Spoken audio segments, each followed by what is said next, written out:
Jaden bought a beautiful ring for his girlfriend. He wanted to propose to her at the weekend.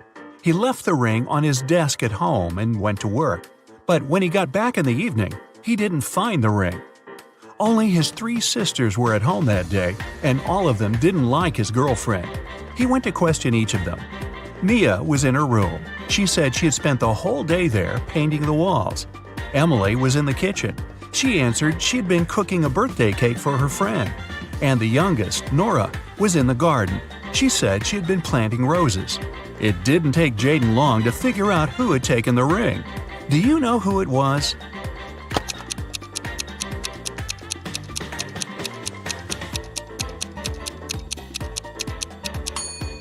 It was Nora. She looks too tidy after spending the entire day in the garden. Plus, she doesn't have any garden tools. Carter's literally running home from school. He has a piece of cake waiting for him there. But as soon as the boy opens the fridge, he realizes someone's eaten his cake.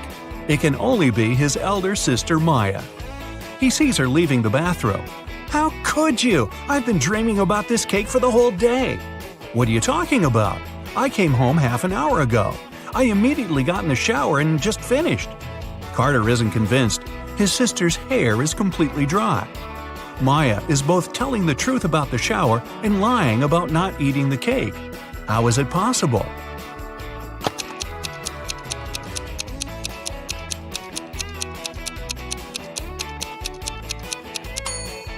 The girl did get in the shower, but she didn't turn the water on.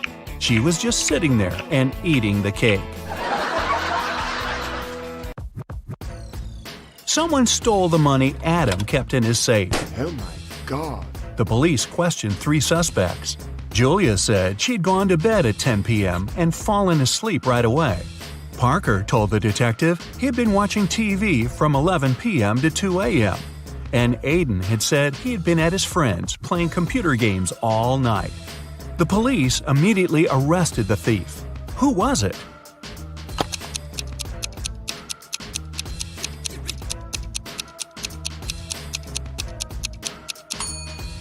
It was Parker. He was very specific about the time. The best player of Julian's volleyball team disappeared right before the game. Julian suspected 3 players from the rival team. Jackson said, "I've just returned from the gym. I was warming up before the competition." Leo had to pick up his wife with her daughter from the hospital. And Ryan claimed he'd fractured his leg, and the team doctor was giving him a massage. Who's behind the player's disappearance?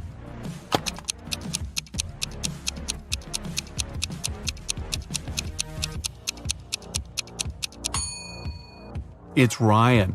Getting a massage when your leg's broken? Really? A rich businessman called the police and said a precious vase from his collection had gone missing. When the detective arrived, he found out the businessman had just returned from his overseas trip. While he was away, a security guard was looking after the house. The man was questioned. "It happened last night. I was in the same room with the vase reading. Suddenly, the power went out. I heard the doorbell ring and hurried to open the door, but there was no one outside.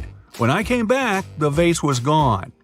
The detective didn't believe the security guard and arrested him. Why?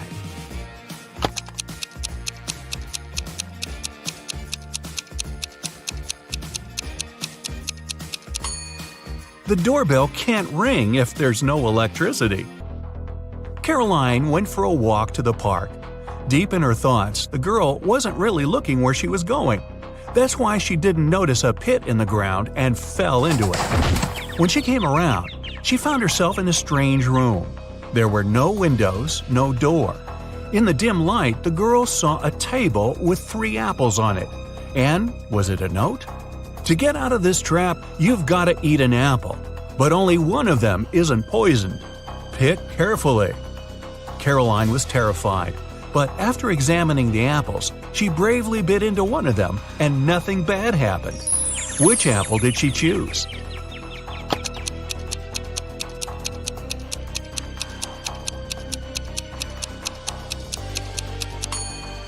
The girl chose the apple with the worm peeking out of it. If this creature can eat the fruit, a human can too. Mary worked as a maid in a rich family. Once they left for a one-week vacation. The girl stayed alone and looked after the house. When her employers returned, the wife discovered that 2 of her diamond rings had gone missing. The woman called the police and accused Mary of taking the jewelry. Can you help the girl prove she has nothing to do with the theft?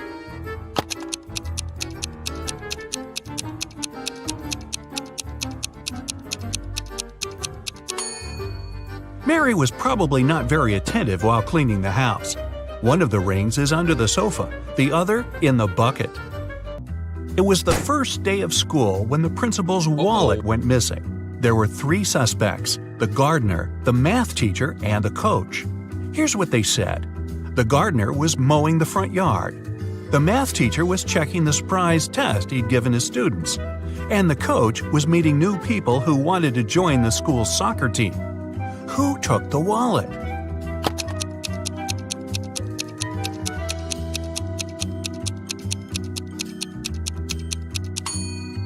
It was the math teacher. Nobody gives surprise tests on the first day of school. Landon's mother is going to visit her relatives in another town. Before leaving, she enters her son's room to say goodbye. Oh my, it's a terrible mess. And the boy's playing games on his phone. The woman takes the gadget away and locks it in her safe. I'll tell you the password only after you send me a photo of your room, tidy and squeaky clean. She's at the railway station when Landon sends her the photo. She's happy at first before she realizes it's an old one. How did she understand it?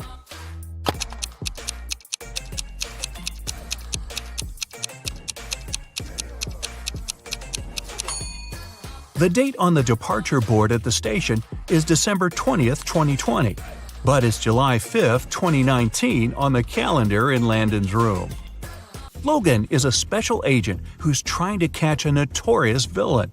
After long months of investigation, he finds the criminal's headquarters. But the door is locked, which is not a surprise really. Logan sees a screen next to the entrance. He touches it and the display lights up. It must be a riddle. Our special agent needs to solve it to get inside. Add 1 line to make it right. 9.5 equals 10, 10, 10. Logan cracks the puzzle in no time. What's the answer?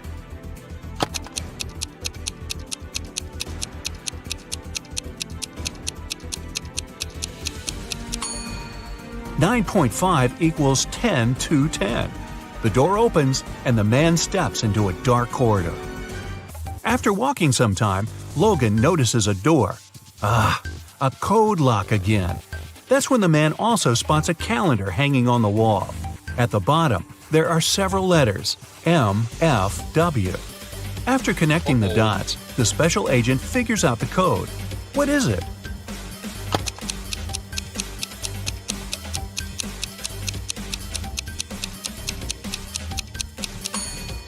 It's 153. The letters stand for the days of the week, Monday, Friday, and Wednesday. Monday is the first day, Friday the 5th, and Wednesday the 3rd one. The door swings open and Logan sees a room. There's not much inside, just an old mattress, several half-rotten fruits in the corner, a small knife half hidden under the mattress, and a water dispenser with a bottle of water on top of it. The villain must have kept someone here. Anyway, there are 4 doors leading out of the room. Behind the first one, there's a mother bear with a cub. The second one leads to a lake with hungry crocodiles. Behind the third door, there's a room filled with toxic gas. And the fourth door hides a wall of fire. With his special training, Logan doesn't need much time to choose the door and leave the room. Which one does he pick?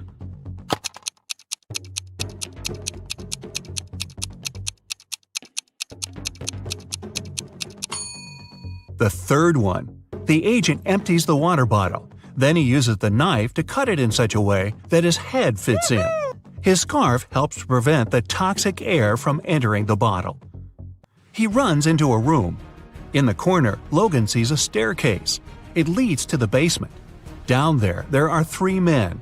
Each of them is tied to a chair and claims that one of the other 2 is the villain. They tell Logan they've been locked in there for at least 4 days. The special agent looks at the men attentively and soon figures out who the criminal is. Can you do the same?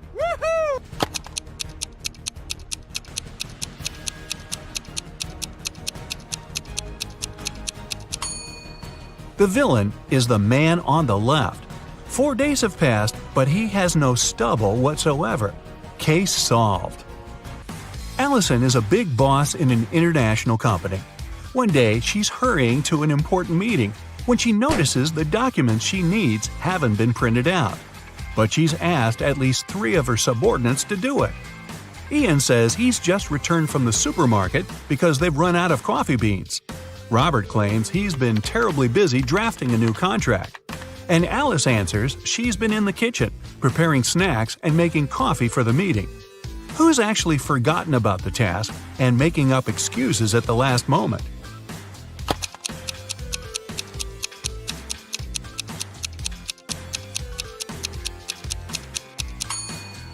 It's Alice. There's no coffee in the office. Then how could she make it? Sarah was in her hotel room when she heard a knock on the door. When she looked through the peephole, she saw a man standing outside. "Sorry for bothering you. I'm the hotel manager," he said. "Our database has crashed, and I need to recheck some information." Sarah said she would be back in a moment, got away from the door, and called the hotel security. She said there is a man trying to rob her. How did she know?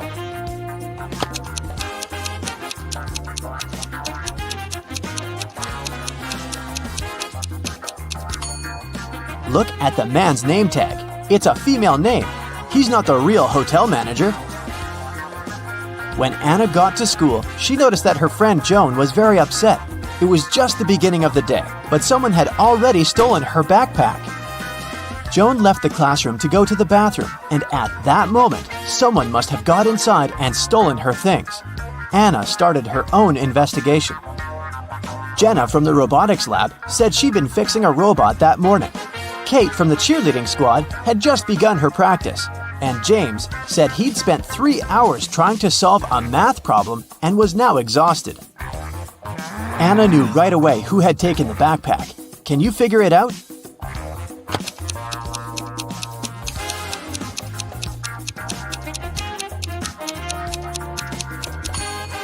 It was James. The school day had just started. How could he have been there for 3 hours already? On a beautiful morning, Michael and Christina went on a hike. At some point, they saw a river they had to cross. Both of them needed to get to the other side. However, the boat could only make one trip back and forth and take one of them at a time. Still, both of them managed to get across. How?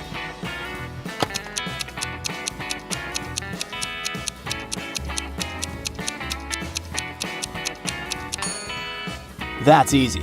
They both went on a hike on the same day, but they weren't together, so they arrived at the river at the same time, but they were on the opposite banks. So after the boat took Christina to the other side of the river, Michael managed to get to the opposite bank too. At a party, there were 9 candies in a box. 9 people took 9 candies, but 1 candy was still in the box. How could that be possible?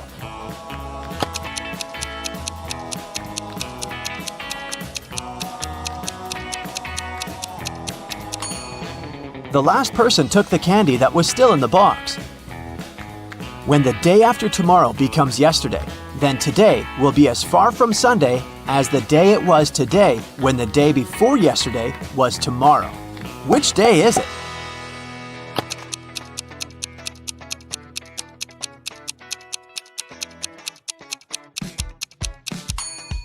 It's Sunday. Look, the day after tomorrow becomes yesterday on Wednesday. The day before yesterday was tomorrow on Thursday. And Wednesday and Thursday are equally far from Sunday. Susanna was walking down the street when she saw a dog. It looked like the dog had just run away, so she picked it up and started searching for its owner. She walked into a co-working space. There were 3 people there. Susanna knew immediately who the owner was. How did she figure it out?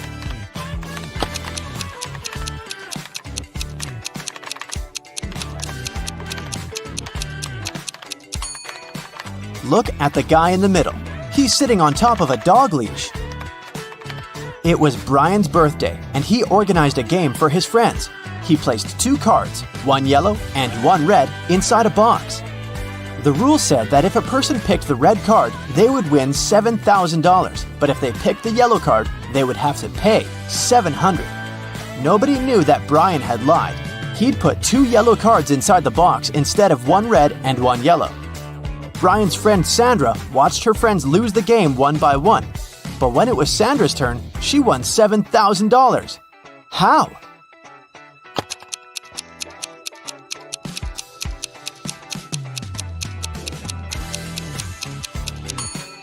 When it was her turn, she picked one of the yellow cards, not showing it to anyone.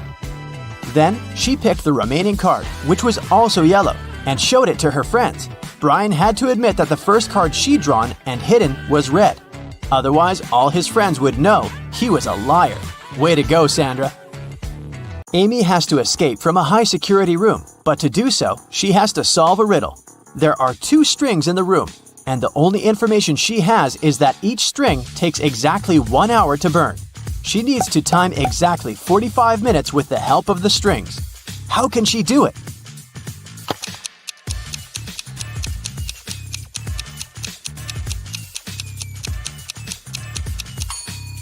Amy should light both ends of the first string and one end of the second string. In 30 minutes, the first string will burn completely since it'll burn twice faster with both ends on fire. Then, she should light the second end of the second string. At that time, the second string will have 30 minutes left to burn. But by lighting its other end, Amy will make it burn in 15 minutes. Voila! 45 minutes measured. On January 1st, Devin called the police to report a crime. He said he'd gone to his neighbor's New Year's Eve party the night before. And while he was away, someone broke into his house and stole his laptop and other valuables. When the police asked about the party, Devin said it had been great. There was good food and string lights were shining brightly and beautifully. Devin added that his neighbor could have been the one to steal his things. Maybe he snuck inside the house when Devin was at his place, having fun. The police officer went to interrogate Devin's neighbor, Tom. But as soon as Tom opened the door, the officer knew he wasn't guilty. Devin was lying. How did he understand this?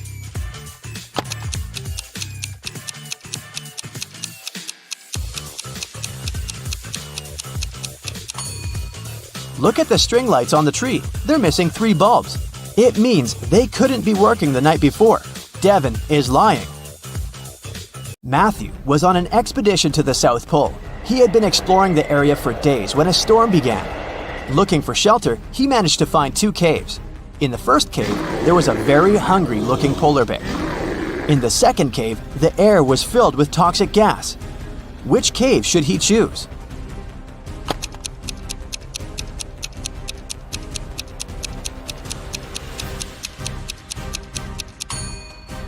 The first cave. Polar bears don't live at the South Pole. Jerry has an apple tree. The number of apples on his tree doubles every week. 30 weeks later, the tree is completely covered in fruit.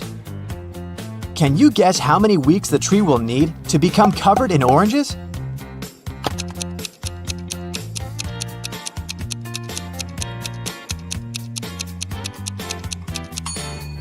Oranges don't grow on apple trees, but if I asked you about apples, the answer would be 29 weeks, because, as we know, the number of apples doubles every week.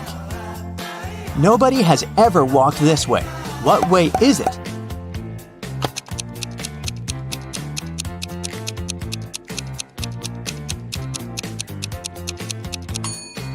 The Milky Way. Dave was held in a 150-foot high tower of an ancient castle. In his cell, there was nothing other than a pair of scissors and a 75-foot long rope.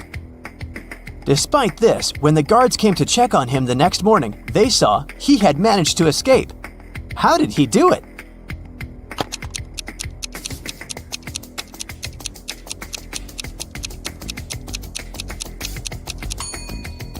He cut the rope in the middle, but rather than cutting it across, he cut it along. Then, he tied both pieces of the rope together and safely got down to the ground. Genius, huh? On the outskirts of the town, there was a haunted house. A group of friends decided to check it out. They went there at night, but as soon as they got there, one of the friends, John, refused to go inside and tried to stop the others. But they just laughed at him and went inside, leaving him behind. There were several terrible crashing sounds coming from the house. And then everything went still. John never saw his friends again. How did John understand that there was something seriously wrong with the house?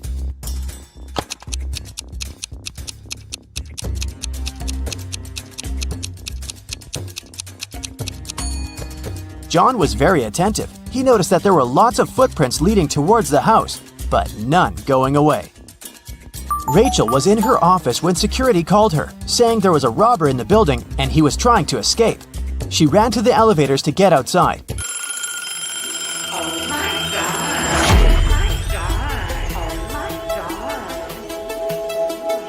But 2 elevators arrived at the same time.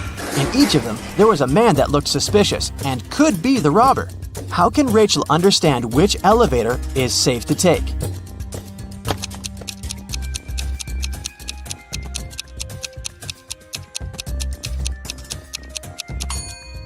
The one that's going up. If the robber is trying to get out of the building, his elevator will be going down. So Rachel should take the one going up. Nancy and Mike were going to the Carnival of Riddles, which was scheduled to be in their town during the weekend. It was a very popular carnival that was traveling the country, and everybody was so excited. So, when they arrived, they saw a very long line, and it seemed like they had to wait for many hours to be able to get in. But the ticket salesman left his booth and walked in front of the crowd. He said that he was going to give a riddle to everyone. Since this was the Carnival of Riddles, those who could answer correctly would be able to get inside earlier than others. The riddle was this: I am the beginning of eternity. I am the end of time and space. I am the start of every end. I am the end of every place. What am I?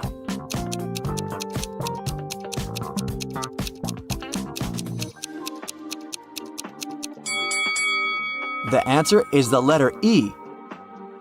Nancy and Mike were so happy that they knew the answer and didn't have to wait to get in. But even though they were able to move in front of the line, they still had to pay for the tickets. But they were so expensive. The salesman offered them another riddle. If they could answer it, he would give them a 50% discount. I have an X number of candy apples. If I count them by 3s, the remainder is 2. If I count them by 5s, the remainder is 3. If I count them by 7s, the remainder is 2. How many candy apples do I have?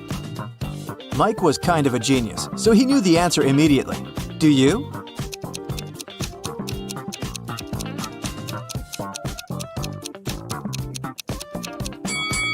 The answer is 23. Nancy and Mike were glad to have been able to save some cash to buy snacks. Nancy wanted to get something sweet for herself and her brother, so they went to the candy booth. They had 3 options to choose from. They could either buy cotton candy, candy cane, or a candy apple. Which one should they pick?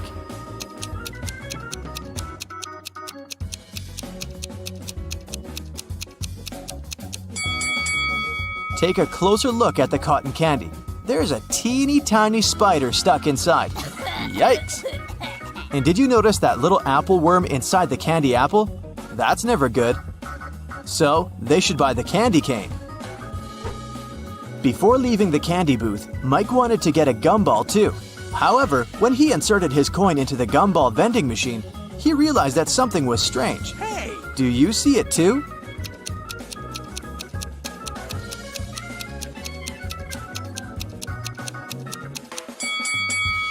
Look inside the machine carefully. Not everything in there is a gumball. This and that are eggs. How weird is that? Hey! After eating their candy, they came upon a tent with a sign that said, "Enter if you want to see real magic." They were intrigued, so they decided to walk in. There were 3 different magicians. The first was holding cards in his hands. Then he made them disappear. The second one also had cards, but he was making them levitate. And the third one put a pen through a card, but the card was unharmed after.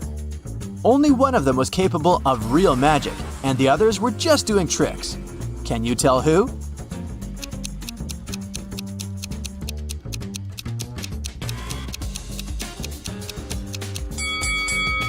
Take a closer look at the first magician's sleeves. You can see a corner of the card. He didn't make them disappear, he just hid them. The second magician's cards are attached to a clear thread. You can notice it from where the sunlight hits. So the third one is the real deal.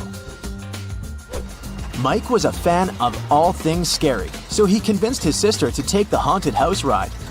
As their cart moved inside the dark tunnel, they encountered 3 different monsters along the way. A zombie, a ghost, and a mummy.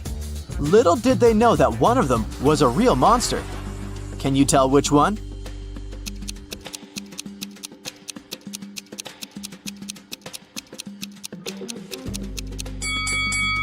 Take a look at the zombie. Its makeup is kind of melting, which means that it must be an actor.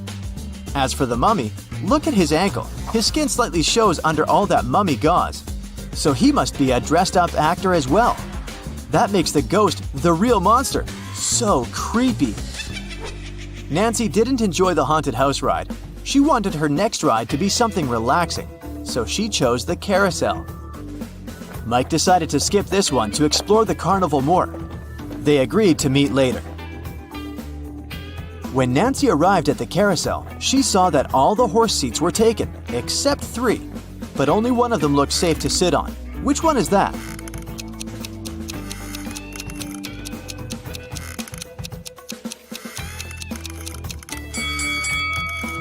The second horse mount is cracked. It's not wise to pick that one. And the third horse is slowly moving back and forth even though the carousel is not rotating yet. Its screws must be loose or something. So she should choose the first one. It's the cutest one anyway. As Nancy was enjoying the carousel, Mike decided to check out the Hall of Mirrors. The information board said that only one person was allowed inside. Mike entered and had so much fun enjoying all the funny reflections of himself on the weird mirrors. But then, suddenly, he screamed with fear. Why is that?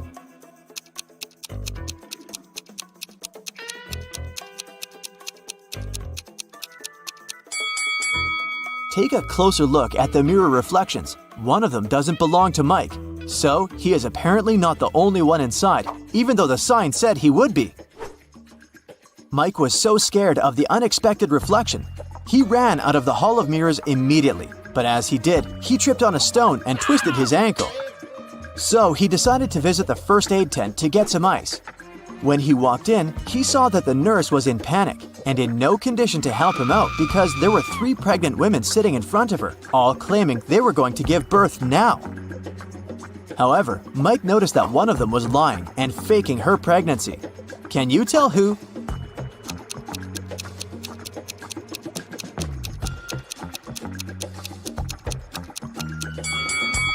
Girl number 3 is clearly the liar. Take a look at the ultrasound picture in her hand. It has the first girl's name on it. She must have stolen it from her, so she's only pretending to be pregnant. Once the real pregnant ladies left for the hospital, Mike was able to get some ice for his ankle and went to meet his sister. At that moment, they heard an announcement coming from the stage. Ladies and gentlemen, gather up to see the strongest man alive. Don't believe me? I'm not lying. Here he comes. See him with your own eyes. Nancy and Mike wanted to see who this man was, so they joined the crowd. A muscular-looking man entered the stage. He said, I will prove to you how strong I am by breaking this thing with my bare hands. But first, you have to guess what it is. Here is my riddle to you. There was a greenhouse. Inside the greenhouse, there was a white house. Inside the white house, there was a red house. Inside the red house, there were lots of little ones. Nancy knew the answer, so she yelled it out. Can you guess?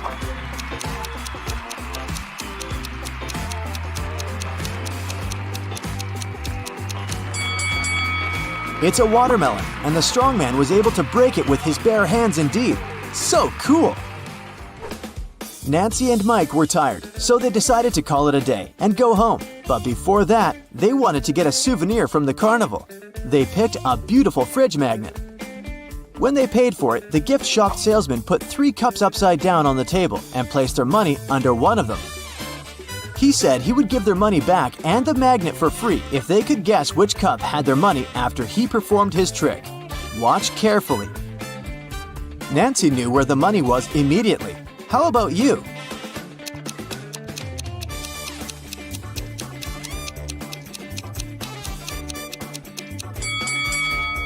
It's here. You thought it was under this one, right? Watch it in slow motion again. Do you see the salesman putting the money under that one with a quick hand movement? Nancy noticed that. What a fun day!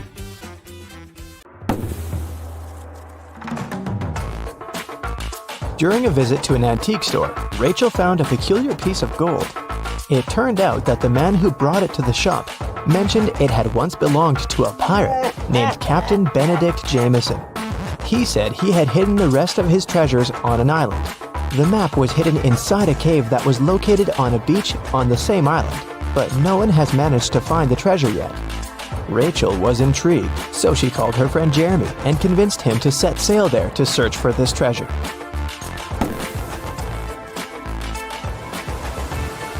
After weeks of sailing, they arrived at the island and looked for the cave first. Can you spot it?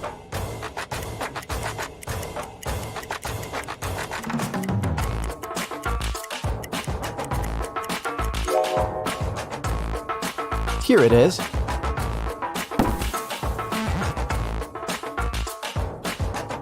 Three different paths within the cave led to the map.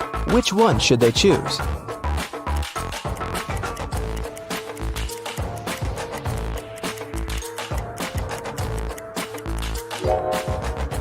Notice the blinking eyes of a wild animal waiting for its prey in the shadows of the second path? There is a rather large spider web blocking the third path. That must only mean there's a large spider that made it. So, the safest option is the first path.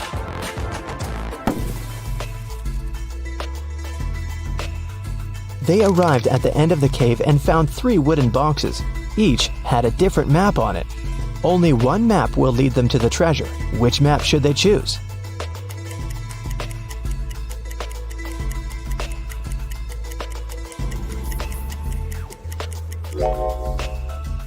The area that the first map shows is surrounded by trees. The second map shows an area surrounded by the ocean. The area on the third map is surrounded by mountains. So, since they're on an island, they should choose the second map. On the back of the treasure map, they found a message written by Captain Benedict himself. Congratulations, traveler. You've picked the correct map. Now you're a step closer to finding the rest of my wealth. But I warn you, the journey ahead won't be simple. You'll have to solve every riddle that I have for you. And only then will you be able to find my treasure. According to the map, they had to enter the forest. Captain Benedict left another riddle on the map about it. My friend will accompany you from here on, but first, you have to find the tree that it lives on. Look for a fruitful palm tree. If you try to bite the fruit I'm talking about, you'll break your teeth. I guarantee. Take a look around. Which tree do you think that the captain is talking about?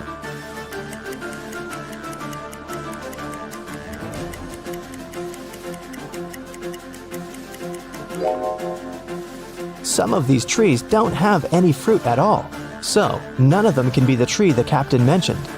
These trees have bananas on them, but you won't break your teeth if you eat bananas. Then it must be this tree with coconuts, because you'll definitely break your teeth if you try to bite a coconut. When they got closer to the tree, they noticed an engraving on it. It said, "Look up and find my friend Jonathan the monkey. Take him with you on your journey, because he knows where I hid the key." Then Rachel and Jeremy looked up and saw 3 monkeys. Which monkey do you think Jonathan is?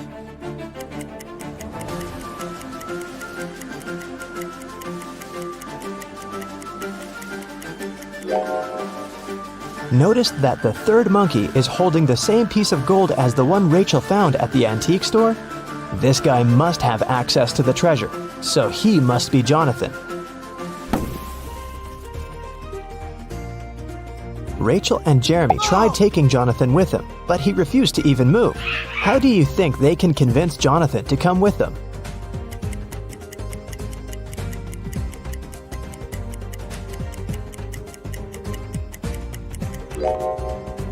Luckily, there's banana trees around, so they should just give him a banana to gain his trust.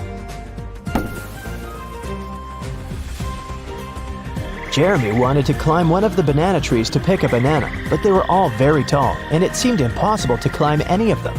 However, Rachel suddenly burst with excitement after seeing something that would help Jeremy. What did Rachel see?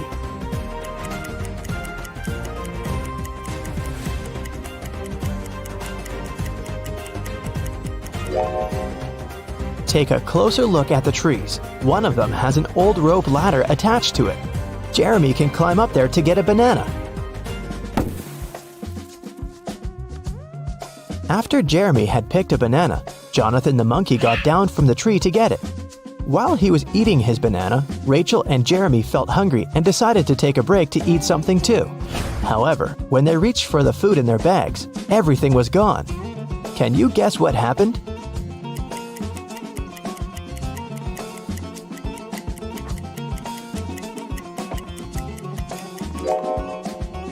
Did you notice something strange as Jeremy was climbing the tree? Let's rewind a bit to show you what happened. The monkeys were stealing all the food from Jeremy and Rachel's bags. Rachel and Jeremy had nothing else to eat other than the bananas off of the trees. But when Jeremy tried to climb up the rope ladder again, the rope broke. Now that they wouldn't be able to pick any bananas, they had to find something else to eat. They walked around and came across a waterfall. Rachel suggested that they catch some fish. Jeremy then caught 3 different fish, but only one of them was safe to eat. Can you tell which one?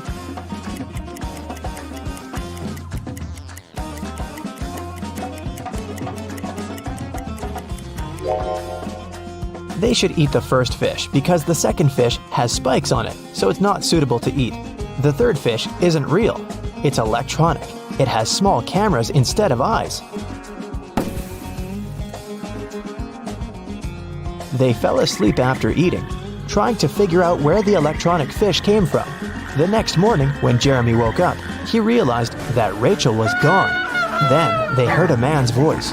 Jeremy couldn't figure out where it was coming from, but Jonathan the monkey pointed to the electronic fish. The voice said, "I have your friend. Answer this riddle of mine if you want to see your friend again. There's a one-story house in which everything is green. Green walls, green doors, green furniture. What color are the stairs?"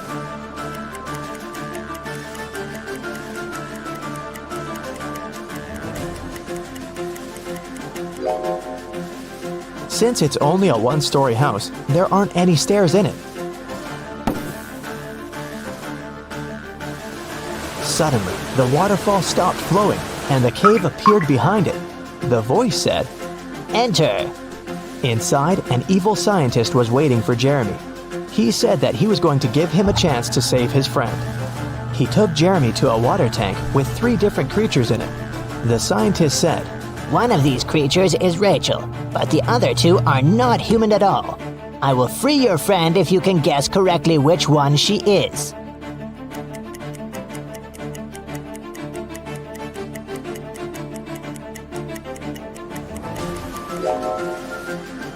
Take a closer look at the second creature. There are definitely human legs covered with seaweed. That must be Rachel. The evil scientist set Rachel free, but didn't let them leave the cave just yet. He showed them 3 gates. If they choose the right one, they'll be free to go. Behind the first gate, hundreds of poisonous snakes are waiting. Behind the second gate, there is a vicious vampire. Behind the third gate, there is a pack of hungry wolves. Which door should they choose?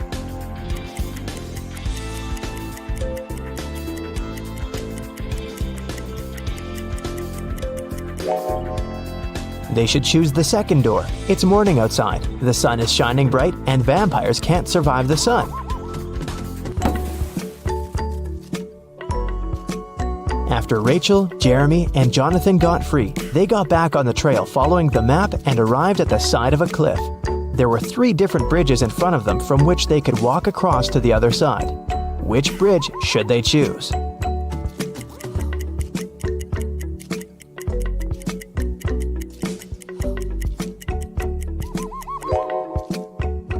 The wooden bridge looks very old. It won't be able to hold their weight. Even though the metal bridge looks sturdy, it's very narrow and it has no railings. They might lose their balance and fall. So, they should choose the glass bridge. As they continued their journey, they walked into a swamp without noticing, and they got stuck in it. There were 3 ropes hanging from a tree, with which they could pull themselves out. Which rope should they choose?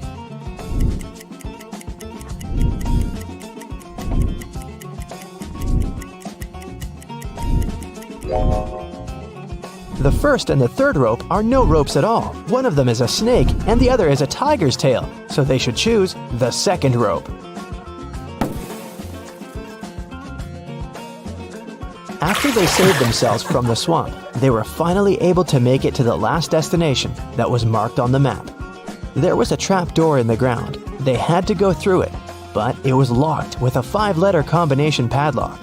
However, Captain Benedict left a clue on how to unlock it in his notes, and the clue was 3, 8, 5, 19, 20. What do you think it means?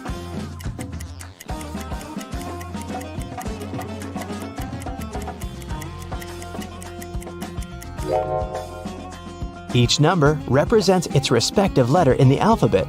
The 3rd letter of the alphabet is C. The 8th letter is H. The 5th letter is E. The 19th letter is S. And the 20th letter is T. So the passcode is the word chest.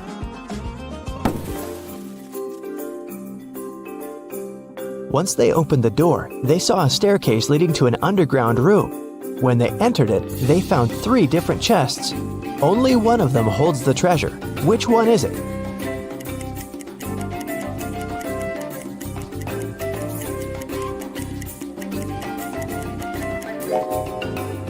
Can you see the ants coming in and out of the first chest carrying small pieces of food? And a sticky slime-like substance is oozing from the 3rd chest. It must be filled with whatever that is.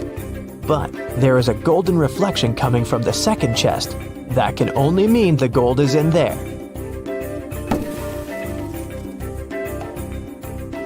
They left the room with the treasure chest. However, the chest was locked, and the map didn't have any more notes or directions on it. Jonathan started pulling Rachel's shirt as if he wanted to say something. Then, she remembered Captain Benedict's previous note.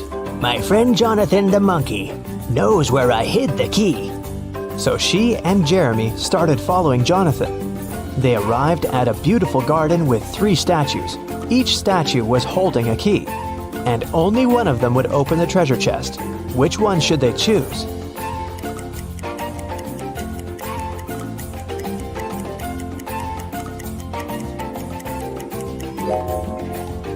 Take a closer look at the treasure chest. The lock of the chest has a little emerald on it. The first key has a ruby on it. The second key is decorated with an amethyst. And the third key has an emerald on it. Since it matches the lock, this must be the key they should choose. Mary is a mermaid. She lives under the sea with her mother, Marina. Mary is 19 years old, and Marina is twice her age. How old would Mary be when Marina is 99?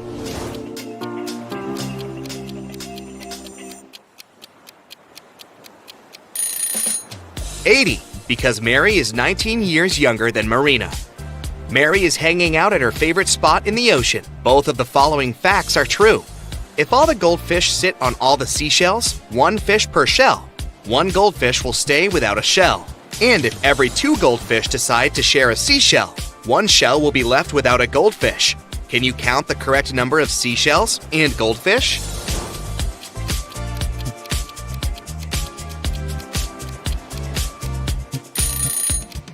There are 4 goldfish and 3 seashells. Mary has a crush on Carl. He's a human. Can you find him among these 3 guys?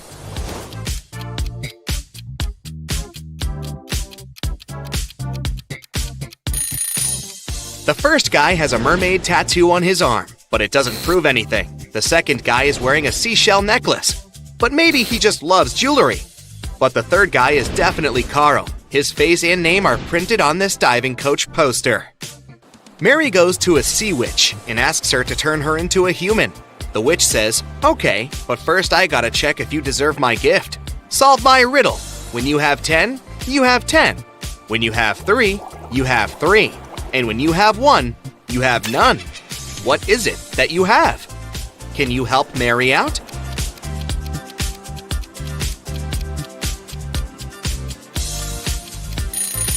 The correct answer is choice. Mary gets her legs and goes on a date with Carl. They're having dinner in a restaurant on the beach. But can you guess who should pay for this scooter?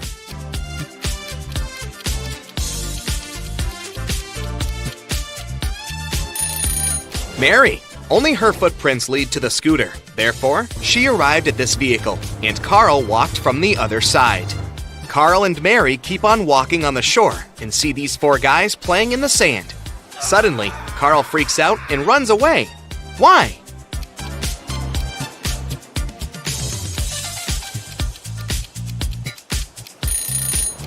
This guy is a ghost. He doesn't have a shadow. Carl invites Mary to a birthday party. He introduces her to his best friends, Bob, Elle, Otto, and Hannah. Can you guess what's so special about them?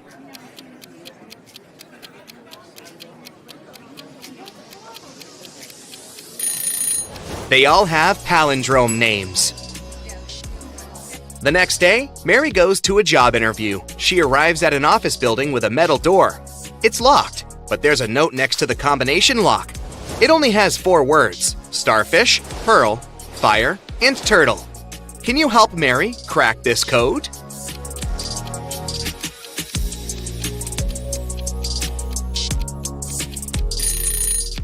All things in this list can be found underwater, except for the fire. So the password is fire. At the job interview, the HR manager shows Mary 4 identical glasses with water and different objects inside them. He asks her to find a glass which contains the most water. Can you help her out?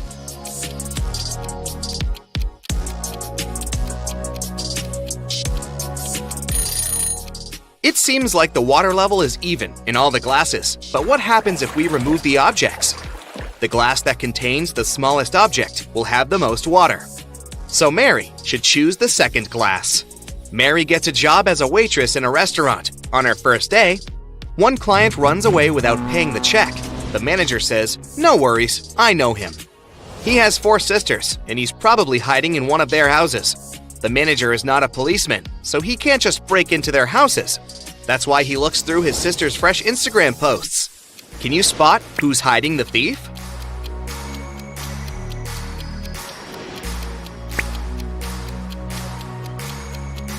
Take a closer look at the second and fourth pictures. Both selfies reveal fragments of male hands, but only this guy is wearing the same ring as the thief. Gotcha!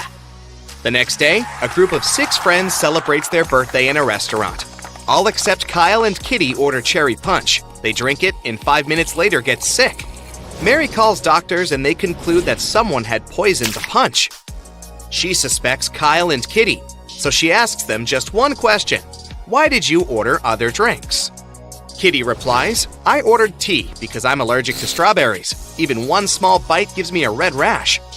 And Kyle replies, I'm not proud of it, but I'm really broke. I took coffee just because it's cheaper. Who's lying?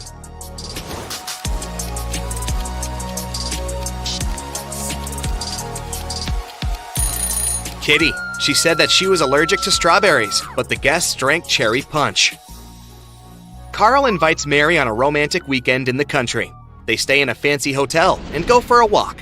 When they come back, they see that someone broke into the room and rummaged through their stuff. They question 3 suspects. Their neighbor says, Sorry, I had a skydiving class. I arrived 5 minutes ago. The cleaner says, I spent all day cleaning rooms on the 4th floor, so I haven't had time to clean up your room yet. And the lobby boy says, I was dealing with a tourist group from Sweden all day. We had some booking issues. Who's lying?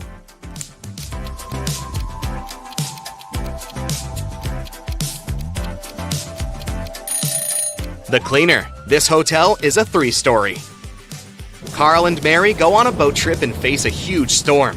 They end up on a deserted island. After a while, they get really hungry and go for a walk to find something to eat. There are 4 options: cornfield with fresh harvest, a garden with wild sweet potatoes, oranges from this tree, or berries from this bush. Can you help the guys make the safest choice?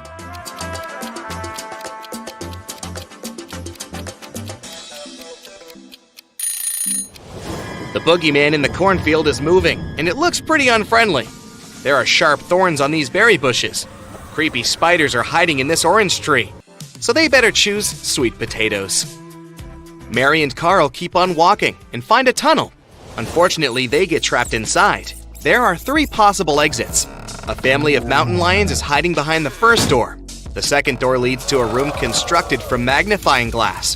The hot sun instantly fries anyone who enters. And there's a lake with crocodiles behind the third door. Can you help the guys escape?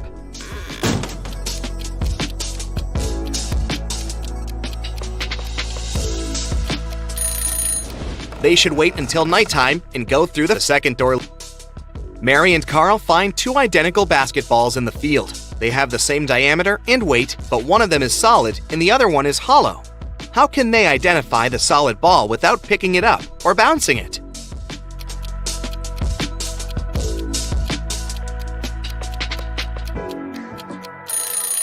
They should push both balls from the top of a mountain.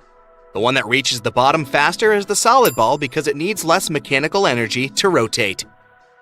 Suddenly, the sea witch pops out of nowhere and teleports Mary and Carl into a dungeon. There's a weird note on the door: JMNBJ 3 SHLDR.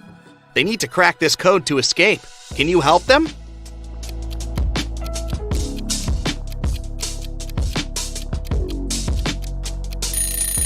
Replace every letter in this note with the one before it in the alphabet, and we get knock 3 times.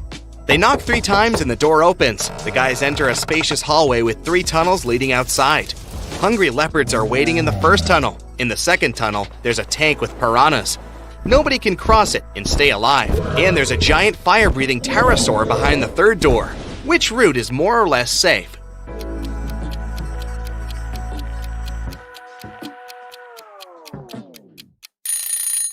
To crack this riddle, we should remember 2 things. Pterosaurs don't breathe fire. That's what dragons do. Moreover, they got extinct many millions of years ago, so this third door is the best choice. Anna went on vacation to Hawaii and stayed at a luxury hotel.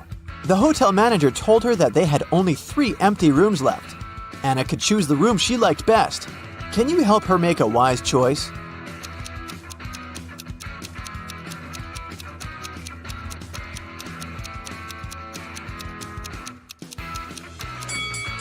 There's no mosquito net on the window in the second room, and something's wrong with the door handle in the third room. So, Anna should choose the first room.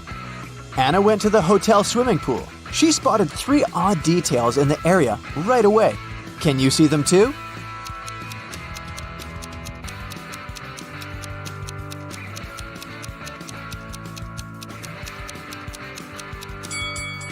There's no ladder in the pool.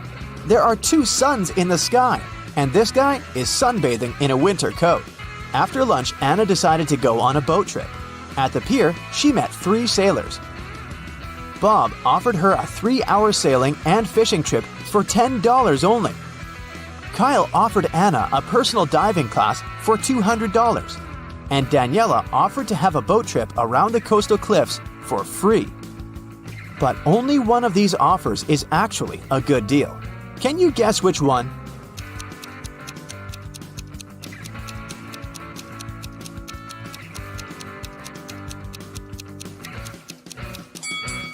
Kyle's offer is overpriced. Look at the poster hanging at the pier. It advertises personal diving classes for $20.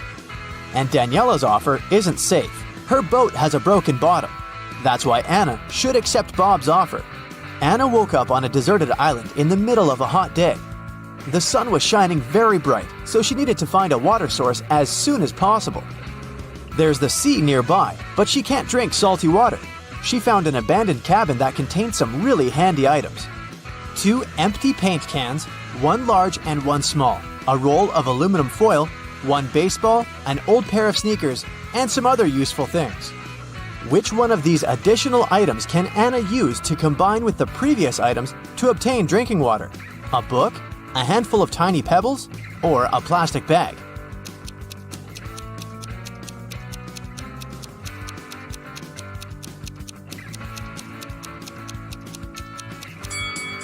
The book is useless in this context.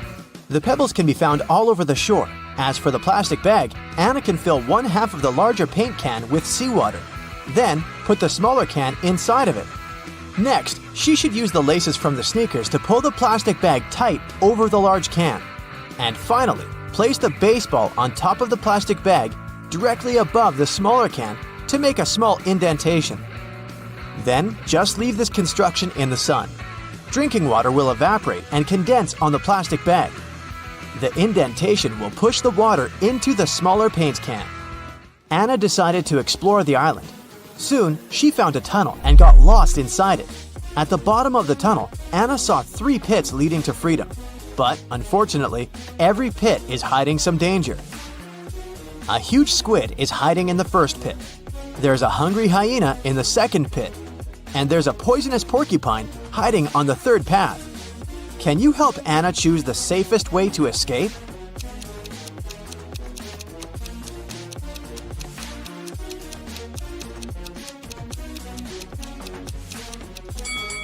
Anna should choose the pit with the squid. They can't live in conditions that differ from the marine habitat. Therefore, she should wait for a while. The squid will get weaker and she'll be able to escape safely. Anna got hungry and went to the jungle to find some food. But she's not alone here. Can you find any hidden animals in this picture?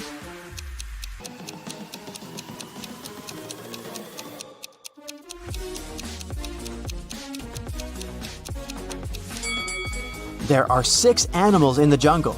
Here they are: a butterfly, an alligator, a rabbit, a camel, a snake, and a deer. Finally, Anna found 3 bushes with berries. They all look delicious, but only one of them is safe to eat. Can you help Anna make the right choice?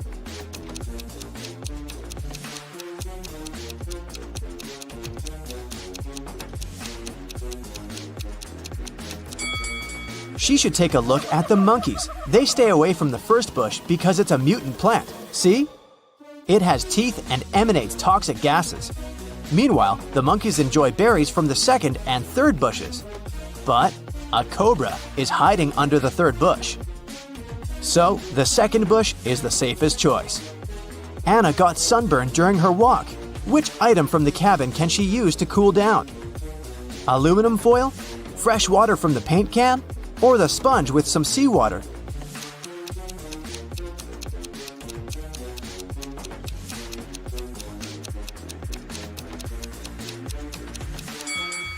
The sponge with salty water will only make it worse for Anna's irritated skin. And the drinking water is too precious to waste on bathing. Meanwhile, metallic foil is a great tool to cool down a shelter. Anna can cover the roof and the cabin walls and deflect some of the sun's heat. The next day, Anna continued her travel around the island and came across an abandoned village. She found a car with the keys still in it.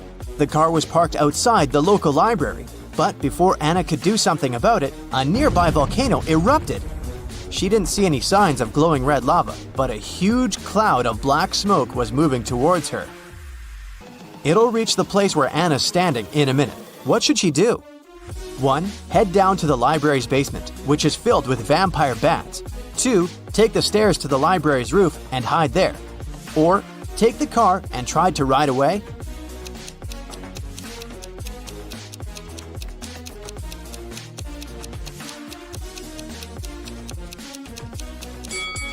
Volcanic dust is very hot and moves at high speed. Anna cannot either outrun the dust or hide from the clouds on the roof. So the safest option is to lock herself in the basement with creepy bat neighbors. In the basement, Anna noticed a big wall clock. It happened when the minute and hour hand was precisely between 1 and 2. She saw that both hands lay on top of each other. Can you guess what the time was?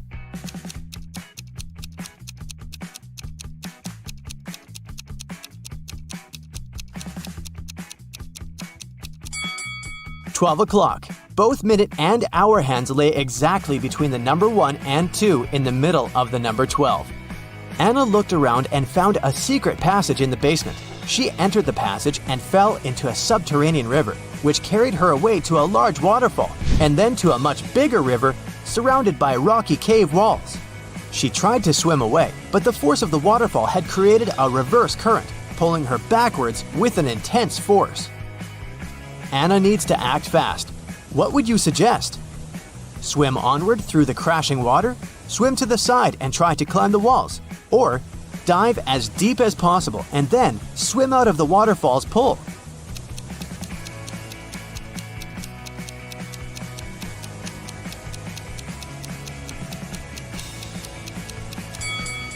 Swimming onward isn't an option. The current will pull her back anyway.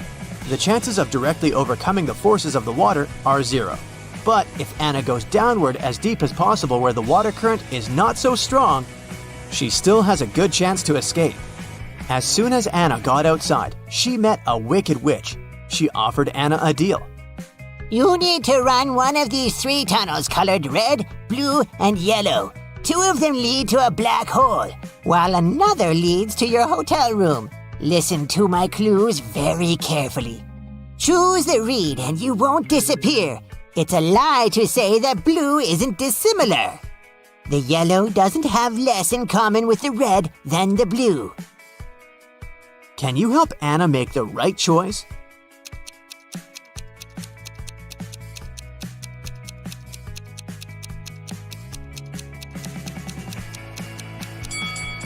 The witch said that the red tunnel won't not make her disappear, which means that Anna will disappear. So we can exclude the red one, and the yellow doesn't have less in common with the red than the blue, which means that the yellow does have more in common with the red. So now we can exclude the yellow one as well. Anna should choose the blue tunnel. At first, you'll be a Sherlock trainee. Look carefully at the pictures and pay attention to the smallest details to solve the riddles. Which one of these students has 3 mothers?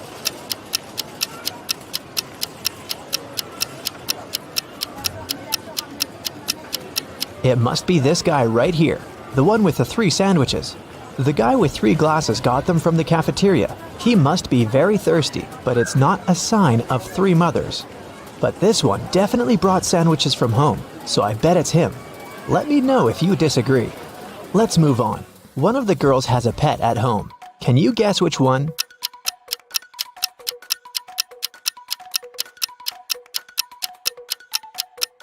It's the girl in the middle. Look, her hands and arms are scratched. She must be living with a cat. Okay, look at these 3 people. Who is a vampire?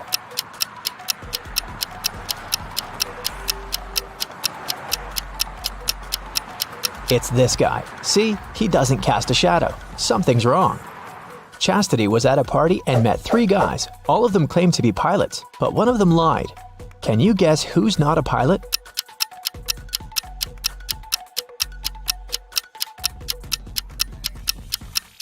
Pilots must have perfect eyesight. This guy is wearing glasses, so he's not a real pilot. Look at these 3 students. One of them is left-handed. Can you figure out who exactly?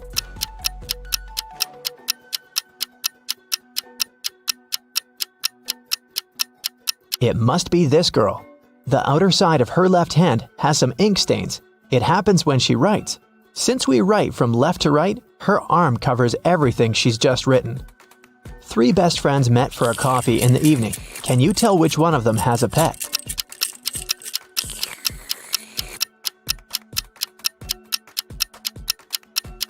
Look at this girl's bag. There's dog food in there, so she probably has a dog at home waiting for her. This one is super easy.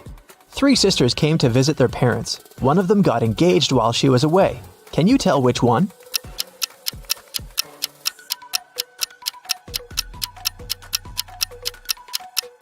It's this girl who's wearing a ring. 3 men came to a job interview.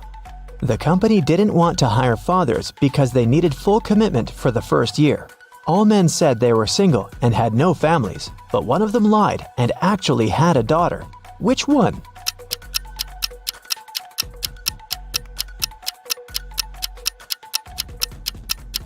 It's this guy here. Why would he wear a pink scrunchie on his wrist if he wasn't making his daughter's hair right before the interview? Okay, now let's go and look at people's houses.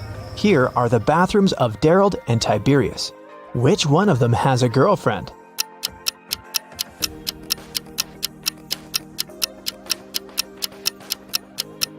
It must be Tiberius. Look, there are 2 toothbrushes in his bathroom.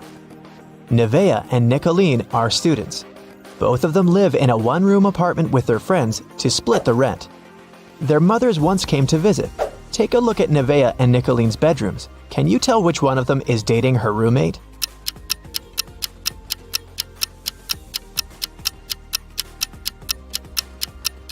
It must be Nevaeh. In Nicolene's bedroom, there are 2 single beds, and in Nevaeh's bedroom, there's just one big bed. Look at these 3 friends. One of them isn't really a human, but which one?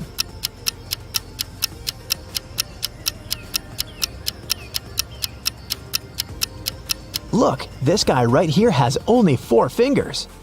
Perfect, we trained you well. Now let's solve some cases. The city bank was robbed, and Detective Callum was on the case. After a long investigation, the police managed to track the robber and found the money hidden in the nearest desert in a cactus bush. They couldn't see the robber's face, but there were 3 suspects. Take a look at the people. Who is guilty?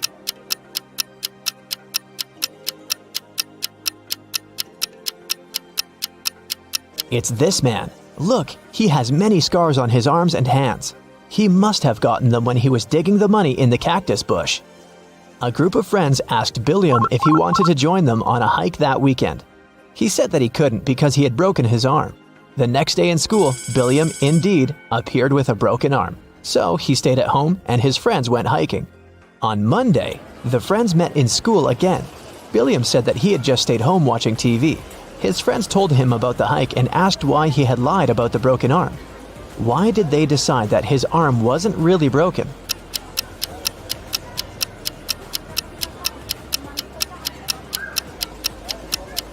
Last week, Billiam's right arm was broken. On Monday, it was the left one. He must be faking it. Mr. Tucker called the police and reported that he had been robbed. Detective Callum arrived at his place and found Mr. Tucker tied up to a chair. Mr. Tucker said that he had been sleeping when someone wearing a mask had broken into the room. They took him right out of the bed, tied him up to the chair, and then took all the savings he was keeping in the wardrobe. When they left, he managed to call the police because his cell phone was in his pocket. Still, Detective Callum didn't believe him. Why?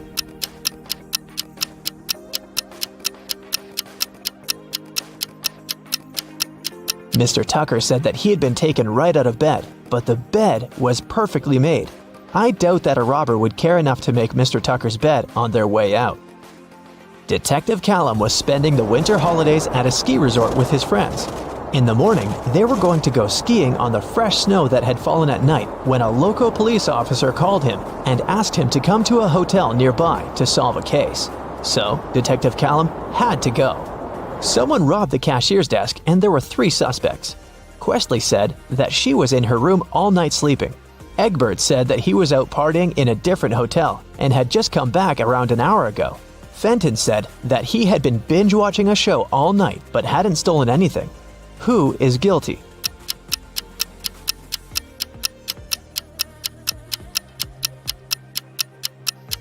It was Egbert. If he had just returned, he would have left his footprints on the fresh snow, but there were no footprints leading to the hotel as Detective Callum was walking there.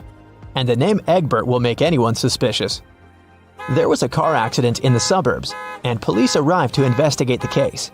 The driver went into a cliff right where the road was taking a dangerous turn. The car turned around, and he was pushed out of it and got stuck nearby. He had his cell phone on him, so he was able to make a call.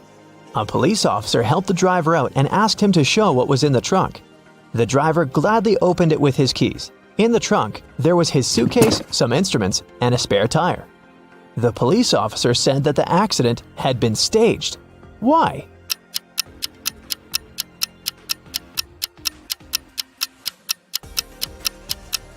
The driver took the keys out of his pocket. If it had been a real accident, the keys would have remained in the car. Mr. Grayson called the police and said that she had been robbed. Detective Callum arrived for the investigation. Here's what she said. It was almost midnight. I was in my room upstairs painting. Suddenly, the power went out. There was no light or electricity, and I could only see the streetlights outside. Then, the stationary phone rang. I was scared, so I didn't pick it up. I stayed upstairs, and in about 10 minutes, the light came back. I just went to sleep, and now, in the morning, I found out that someone stole my grandma's diamond ring. Detective Callum didn't believe her. Why?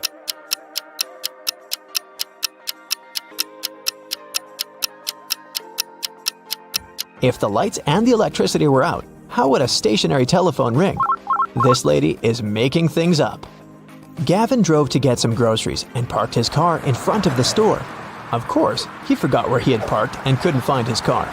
Luckily, he had taken a picture of his parked car and he opened it to look up the number of the parking lot. The problem is that his parking lot number is covered and the number of the lots nearby doesn't make any sense. Can you figure out what's Gavin's parking lot number and where he should search for his car?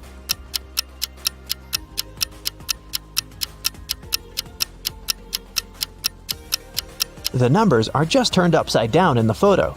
The numbers are 86 through 91, and his car is parked in 87. Now I have a short logo quiz for you. I'll show you a logo, and you have to tell the company. Here's the first one. Do you recognize it?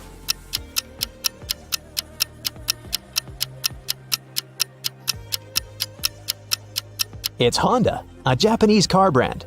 This one is super easy. What is it?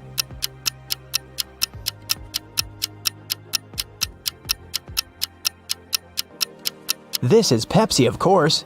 What about this cute crocodile? Does it ring a bell?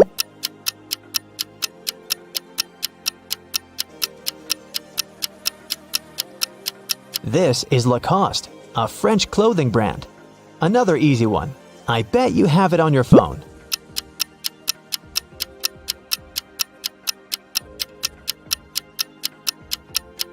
Yes, of course. That's Spotify.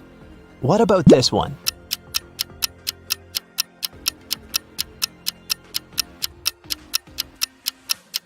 Yes, it's Nike. This one is a very fancy brand. What's your guess?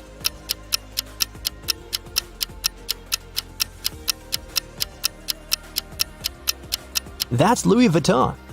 Okay, another one for you. It's harder, but you've got this. What's your call?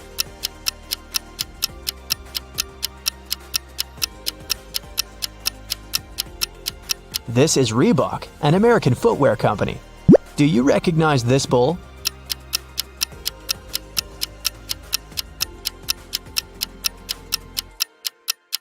Is a Lamborghini logo. This is a painfully familiar yellow rectangle. Where is it from?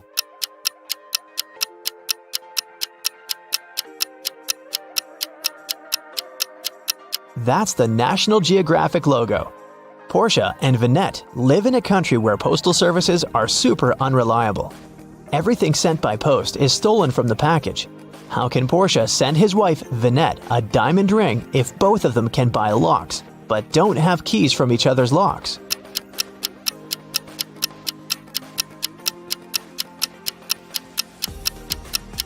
Portia can lock the box with the ring and send it to Vinette. When she receives the box, she should lock the box with her lock and send it back to him. When he receives it, he can open his lock and remove it, and send the box back to Vinette with her lock only, so that she can open it once she gets it again. There is a box filled with balls of different colors. 5 red ones, 8 blue ones, and 11 purple ones. Ninja has to pick out balls blindfolded until he's sure that he has at least 2 balls of the same color. What's the minimum number of balls Ninja should take out to be sure of that?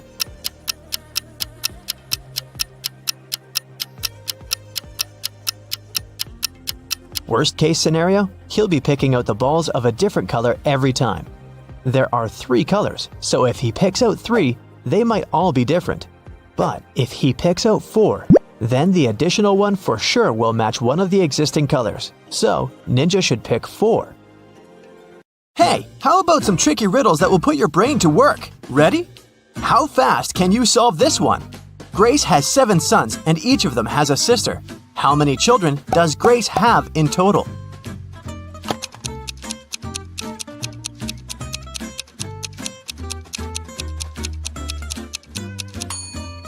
The answer is 8.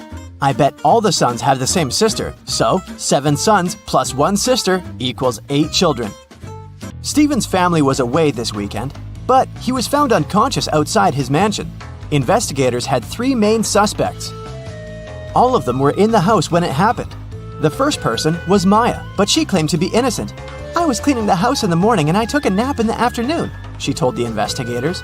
John, the butler, said, "I was told to check the food inventory in the afternoon." And the last person to be interrogated was James, the driver. He claimed he'd been far away from the house that day. "I was driving the boss's children to a garden party." Which of these people do you think is guilty?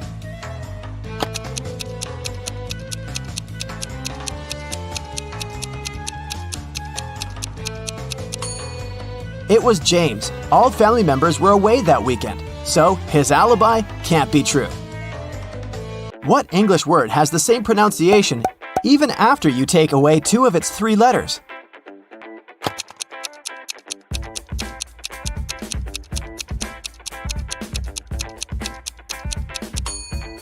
It's B. Phew, that one took some work. Look at these images and try to guess what's wrong.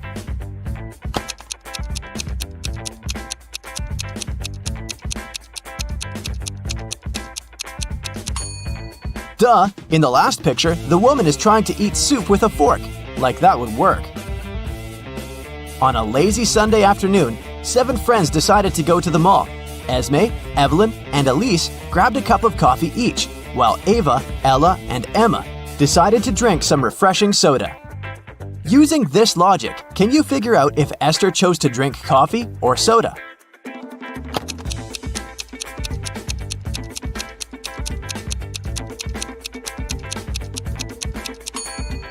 Esther is drinking coffee. The secret is in the girl's name. Esme, Evelyn, Elise, and Esther all have 2 letters E in their names, just like the word coffee. There were 4 pairs in the basket and 4 people in the room. Each person took 1 pair. In the end, there was still 1 pair left in the basket. How is that possible?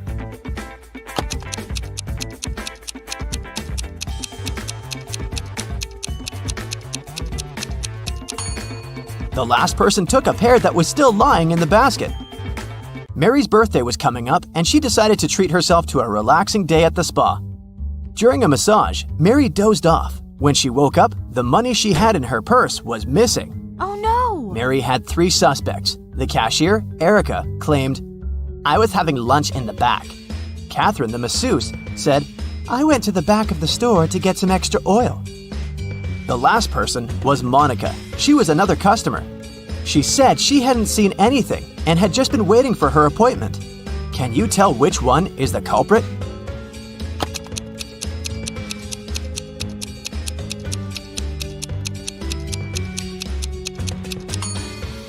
The thief is Catherine. She must have waited for Mary to fall asleep and then took her things. Look at the money hidden behind the oils. Hey, it's time for a hair appointment to trim those split ends. But in this scenario, there are only 2 hairdressers in town who can cut your hair. This guy or this girl. Which one should you choose?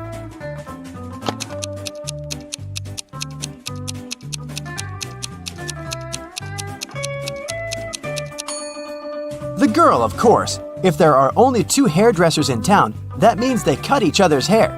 And judging by the haircut the guy gave the girl, it looks like he doesn't really know what he's doing. If a rooster lays an egg on top of this cabin, in which direction will it roll?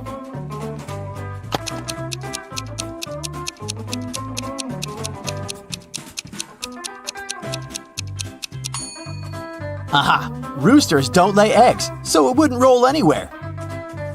The shopkeeper of an expensive skincare store called the police because someone had robbed his business. He didn't notice the culprit, but according to the security camera footage, there were 3 customers in the store at the time of the robbery. Police officers questioned each of them. Michael said he'd been buying some stuff for his pets. The second suspect, Kayla, was looking for ointments and some aloe vera gel. The last person, Rachel, told the interrogators she'd been busy looking for lotions. Can you tell who's lying?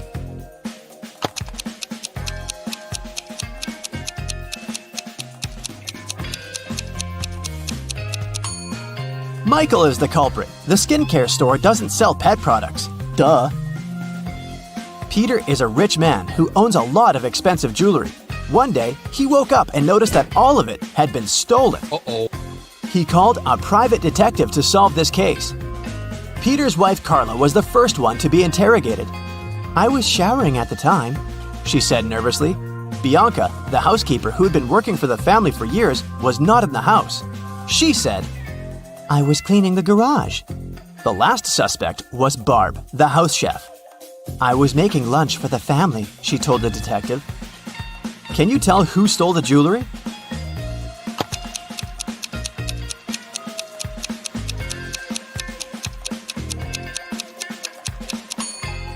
It was Barb, of course. She claimed she was cooking lunch, but the crime happened at night. A man lives on the 80th floor of a high-rise building. On rainy days, he takes the elevator all the way up. But on sunny days, he only takes the elevator halfway to his floor. And then, he takes the stairs the rest of the way. Why does he do this?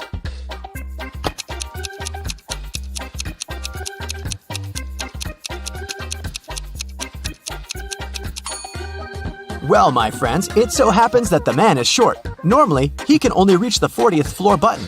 But on rainy days, he manages to push the 80th floor button with the help of his umbrella handle. Genius, huh? On a rainy day, Miranda decided to work from home. At one point, she went to the bathroom. But when she got back, she noticed that her cell phone and money had been stolen right in her own house during the day. There were 3 people in the house at the time. Her sister Beth claimed it wasn't her. "I was still asleep at the time because I'd gone to bed late yesterday." Her other sister Anna said she'd been taking a stroll in the garden when it had happened. "I was watching the night-scented orchid bloom."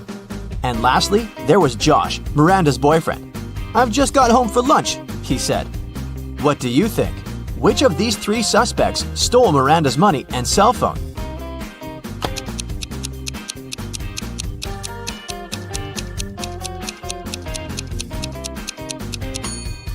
Anna is the culprit, of course. Night-scented orchids only bloom at night, so she probably sneaked in and grabbed Miranda's things while the girl was away. A farmer rode into the village on Monday. He stayed in the village for 4 days and rode out on Monday. How is that possible?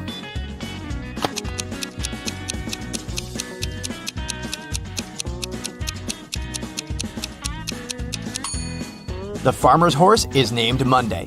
I bet you didn't guess this one, did you? Uncle Ben's farm experienced a terrible downpour, and all but 15 pigs were missing and couldn't be found.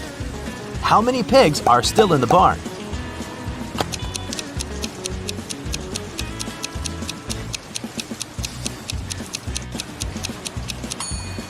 If you said 15, you got it right. So, there are 3 important rooms in a house. The first one is a library full of rare books. The second room stores piles of money and gold. And the third room has boxes full of expensive jewelry in it. In case of a fire emergency, in which room will the police try to extinguish the fire first?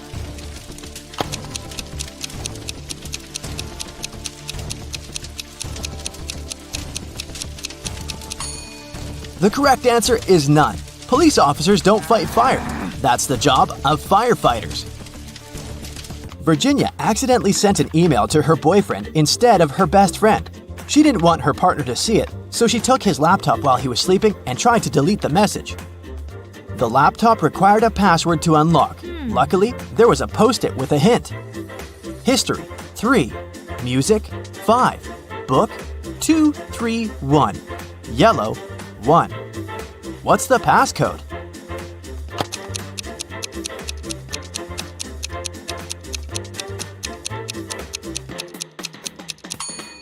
Each number indicated the letter Virginia had to select in the corresponding word. The third letter in history is S. The 5th letter in music is C. The second, third, and first letters in book are O, O, and B. And the first letter in yellow is Y. The password is Scooby. Susan found out that her favorite pop band was playing a private concert for VIP clients in a luxurious club. She decided to sneak inside through the back door. But, unfortunately, Susan came across a strict guard behind the door. He refused to let Susan inside without a password. But luckily for her, there was a hint on the guard's t-shirt. The hint was 2 infinity plus BD. Susan deciphered the hint and was allowed to enter. Can you guess what the password was?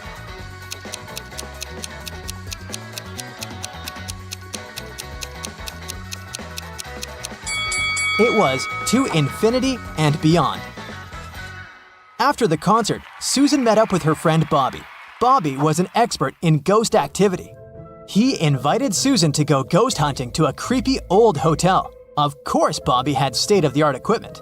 Once they arrived at the hotel, his equipment indicated there was strong paranormal activity going on. It looked like the ghost had a sense of humor and wanted to play hide-and-seek with them before it revealed itself. It led Bobby and Susan into a room with 4 doors. Each door had an inscription on it with some clues. The sign on door A said, "It's behind B or C." The sign on door B claimed, "It's behind A or D."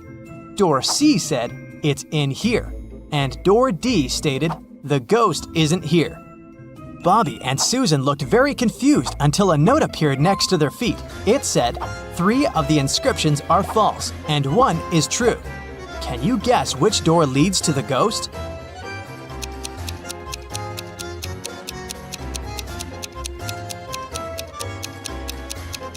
Let's see how this works. If the ghost was behind door A, then both statements B and D would be true.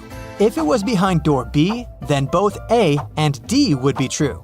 If the ghost was behind door C, then A, C, and D would be all true. But if the ghost was behind door D, then the statements on all the doors would be false, except for that on door B. This fits the rules, so the ghost must be behind door D. The next morning, Bobby called Susan again, saying that he had a surprise. He had won 2 tickets to Susan's favorite theme park and asked her if she wanted to go. Before she answered, though, Bobby warned her that she had to crack a very difficult riddle. Only then would he give her a ticket. She agreed. For a school challenge, 100 students received a number between 1 and 100. Each student was instructed to go inside a classroom that had exactly 100 boxes randomly numbered from 1 to 100.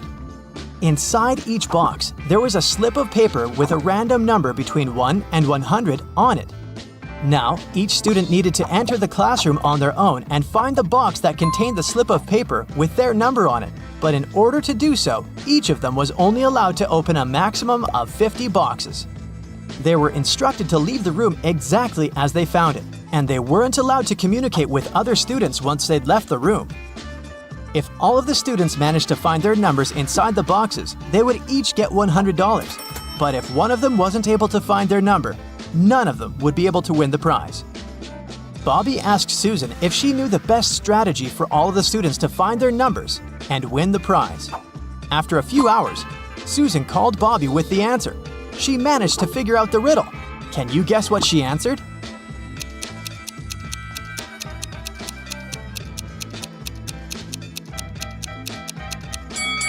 This riddle isn't obvious, but let's see how it works. If each student searched for their numbers randomly, they would each have a 50% chance of finding the box with their number inside. This is because there were 100 boxes and they were allowed to look inside 50 of them. However, the probability of all of them finding their own number following this random strategy is absurdly small. So, to increase their chances of collectively finding their numbers, they would need a better approach. The students could use something called the loop strategy. After entering the classroom, they should go directly toward the box that has their number on top of it. The number inside probably won't be their number, but that's okay. They should check the number inside the box and go look for the box with that same number on top of it, and so on and so forth. They should keep doing this until they find the paper with their number on it. This strategy means there's more than a 30% chance of the students finding their numbers and winning the prize. It's not a huge probability, but hey, at least they'll have fun trying to figure it out. One afternoon, Susan found her father, Frank, in the living room. Frank was a private investigator and he had just received a message revealing the address of the town's most dangerous criminal, Dirty Jack. He decided to go check the area, even though he didn't know what the criminal looked like. The address turned out to be an old warehouse. When he busted inside, he found 4 people sitting at a table. They were a carpenter, a truck driver, a mechanic, and a firefighter. Without any hesitation, Frank arrested the firefighter. How did he know it was the criminal?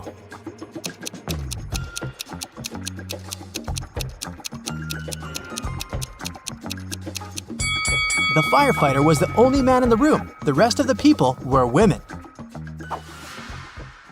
Bobby and Susan decided to go grab a cup of coffee. But when their orders arrived, Bobby's drink came with a fly in it. He called the waiter and asked him to change his cup. The waiter brought him another cup of coffee, but 2 seconds later, Bobby called the waiter again and said, "Hey, that's the same cup." How did he know?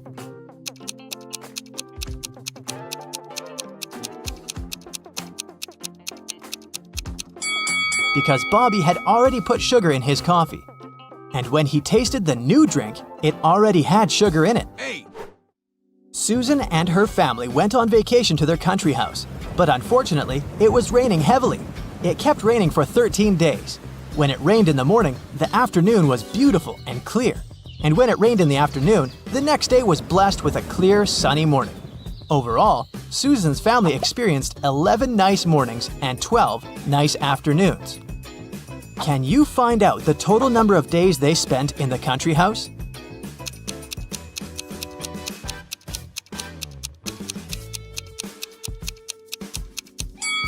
The total number is 18 days.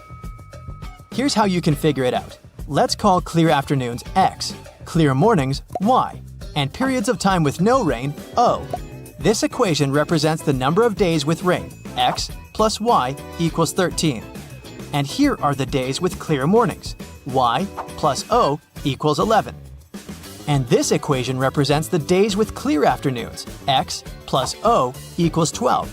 If we solve these 3 equations, we'll learn that X equals 7, Y equals 6, and O equals 5. So the total number of days is 18. Bobby started his morning by jogging in the park near his house. When he returned, he got to know some very unpleasant news. Someone had stolen his car. He questioned 3 of his neighbors. Henry said, "I've been playing video games for the past 12 hours and haven't left my basement." Rosie said, "I'm a gardener. I've been planting daisies in the public area all morning, and I think I saw a suspicious man who opened the car using a knife." Jack said, "I saw your car when I went out for groceries, but when I returned home, it was gone." Who's lying?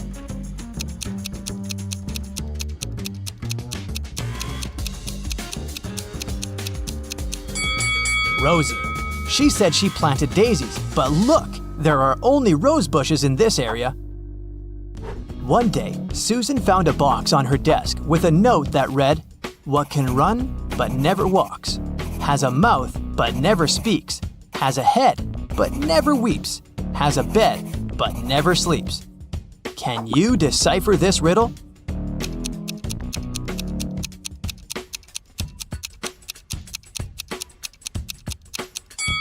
The correct answer is a river. A new ice cream parlor opens up in Matt's neighborhood. He goes there to check it out. It's pretty crowded because they offer 1 free ice cream serving to each customer. Matt meets a pretty lady named Kitty in the line.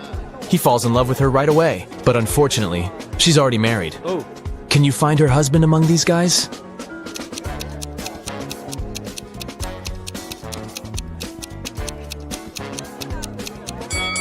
It's the second man. He's the only one who doesn't hold any ice cream. And Kitty is holding 2 ice cream servings, 1 for herself and 1 for her spouse.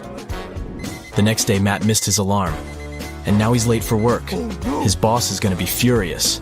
Matt might even get fired. But wait a minute. It turned out that the big boss is out of the office today. He's having a last-minute business trip, so Matt can relax. But suddenly, the boss calls him on the phone. "Hello. Where are you? You got 10 minutes to get to the office." Matt replies, "I am in the subway right now." Well, I got something I need you to do for me. Call me when you're in the office." Matt is a pretty genius liar. How did he fool his boss?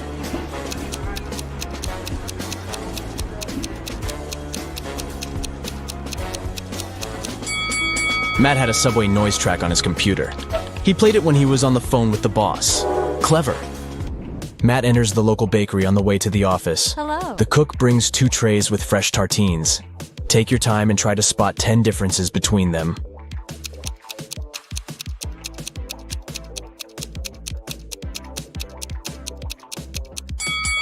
Ready to see the answer? Here they are. What about these 2 breakfasts? Can you find 10 differences?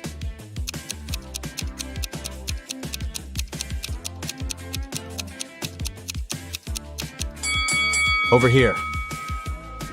Matt arrives at the office. Oh no. Someone has changed the password on their corporate computer. It consists of 7 digits. Matt texts his coworker and asks about the new code. He receives the following reply. Can you help him figure out the code?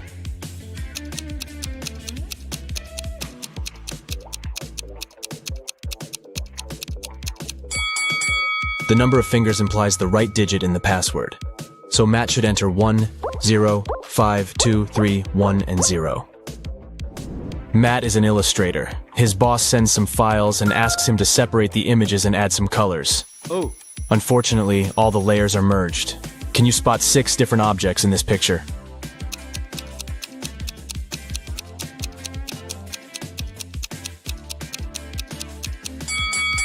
Here they are.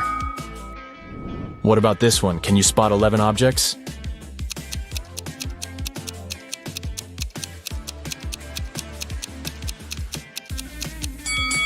Over here.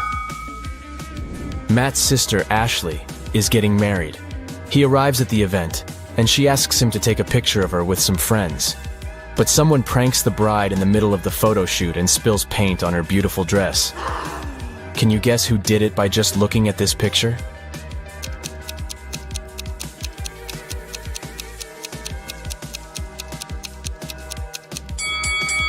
It's the man on the right.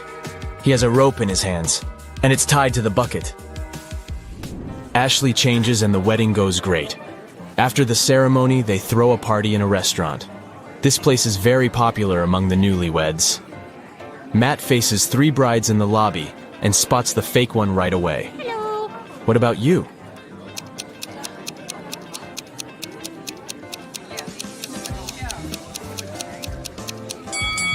It's the 3rd lady. She's wearing regular jeans and sneakers under her dress. And also, she's wearing a wig. She must be just trying on a costume. The wedding dinner begins, and the waiters serve the first course. But suddenly, the lights turn off for 15 seconds. When the power is back again, Matt finds out that his golden watch is gone. He questions 4 suspects. Karen says, I was eating the wedding cake when the light turned off. It was delicious. Nick says, I was talking on the phone with my grandpa.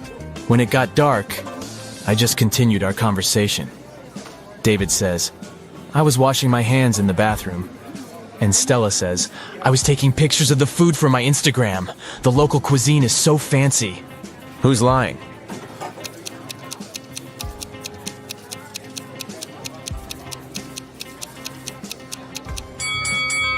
Karen. She said she was eating the cake. But take a look at the wedding cake. It hasn't been cut yet. The dinner has just started. It so happened that Matt is spending the Christmas holidays with 3 of his ex-girlfriends. They go to a fancy ski resort in Alaska. It was the first day of vacation when Matt was found poisoned in his bedroom. The police interrogate his ex-girlfriends. All the 3 ladies went away that day, and Matt stayed in the hotel for a nap. Megan says, I was shopping all day long. Lola says, I went to the beach to sunbathe and swim. When I returned, I found Matt lying unconscious. And Sophie says, I went to the local coffee shop to write my novel. Nobody wanted to join me. Who's lying?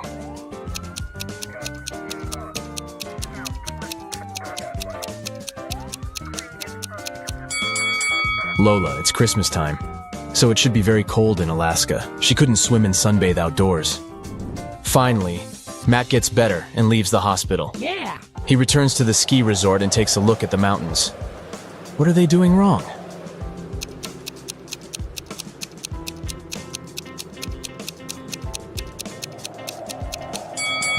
This guy is riding a snowboard. He doesn't need ski poles.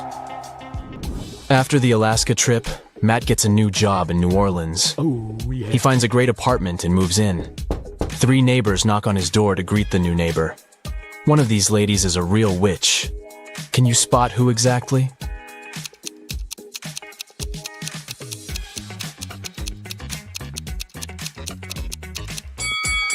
The first lady brought a cake. It looks pretty innocent. The third lady brought a plant. Looking good too. But the second woman brought a basket with food. And there's a snake crawling around her gifts. Matt wakes up in a weird maze in the middle of the night.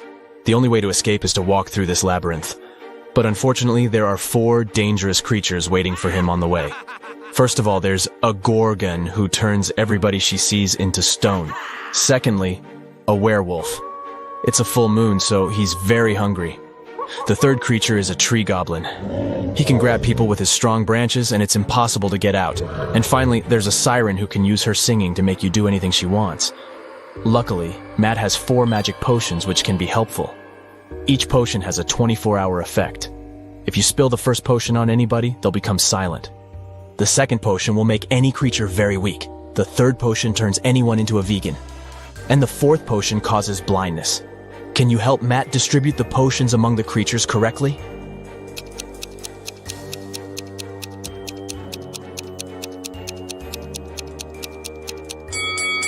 Matt should use the silence potion to neutralize the siren, use the blinding potion against the gorgon, turn the werewolf into a vegan, and weaken the tree goblin. Psst. Share in the comments how many of these riddles you will answer correctly. Samantha and Jack got stranded on a tiny uninhabited island. They had no radio or cell phones, so they couldn't inform rescuers about their dire situation. There were no trees on the island, so they couldn't make a smoke signal, and all around them was just sand and rocks. Suddenly, Samantha noticed a plane circling the sky in search of them. Unfortunately, it was flying too high, and the pilot couldn't see them. That's when she got a bright idea. Soon after, the plane picked them up. What was Samantha's idea?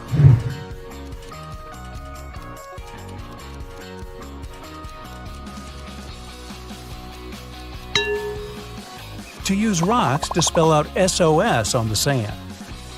Detective Cooper needed to find out the very last piece of missing information in a case he had been dealing with lately. He finally got to the office where secret documents were hidden. To open the door, he needs to choose the right button. There are 3 of them, a yellow one, a green one, and a blue one. Which one should the detective choose?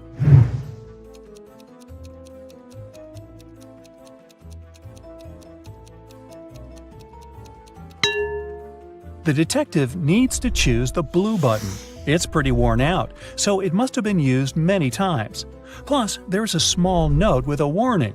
The green button is for an emergency, and the yellow one shuts all the doors and turns off the lights in the whole building. Wow, I want one of those. One day, Amanda thought her boyfriend Eric had a secret from her. To find out what it was, she needed access to his laptop. She had no idea what the password was, but luckily, there was a post-it note right on his desk. However, she needed to decipher the pass. Apple, man, dawn. Can you crack this code?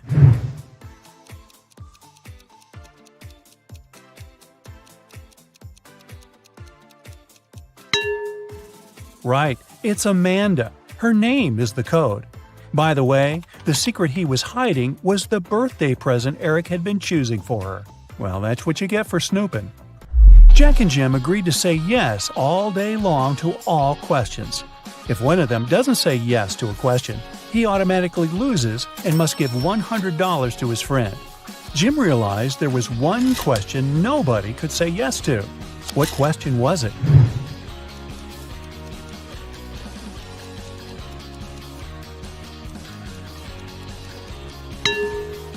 Jim realized nobody could say yes to the "Are you asleep?" question. Jim waited until Jack took a nap and recorded a video in which Jack replied with a snoring but not yes to Jim's question. Seems like a cheap shot. Jason is a shop assistant in a department store. At the moment, there are 3 people in a fitting room he's assisting. Jessica, the girl, is wearing a green dress. Sean, a man wearing a leather jacket and skinny jeans. And Alex, the man who's currently taking a larger pair of jeans that Jason brought him. One of the clients is an alien. Jason has to figure out who it is.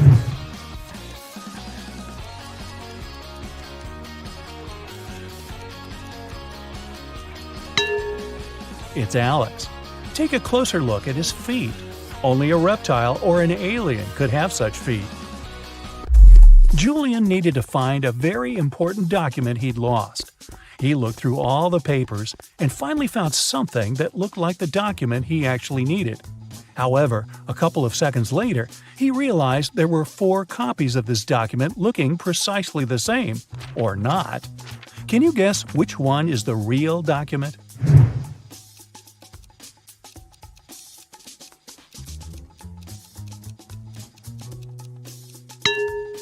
It's the one in the upper left corner. It has a stamp and a signature, and it says agreement.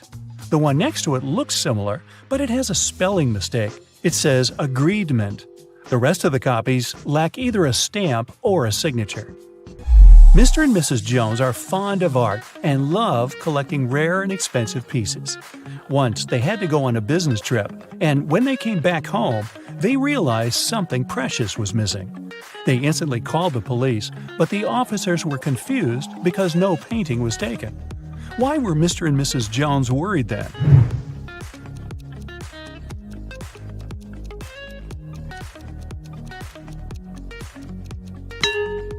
A frame was missing.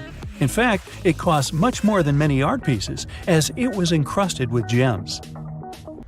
Mary was walking in the woods and suddenly saw a really fancy castle. It was getting late, and she thought she might ask for a stay there overnight. It was a wicked troll's castle, and he really didn't like intruders. Mary was captured and locked in a dark room with 2 guards. Still, the troll gave her a chance to break free. There are 2 doors in the room. One door leads to freedom, and the other is locked.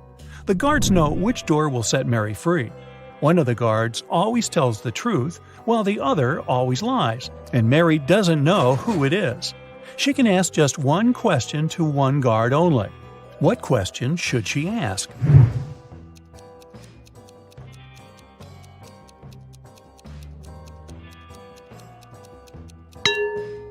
If Mary says, "If I ask your colleague to show me the way to freedom, what door will it be?" No matter what the guard replies, they will point at the locked door.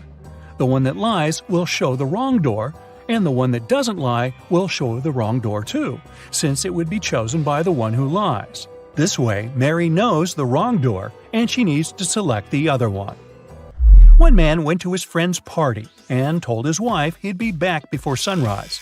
He shaved and left home. He returned, as promised, before sunrise, but he was sporting a long, thick beard. How come?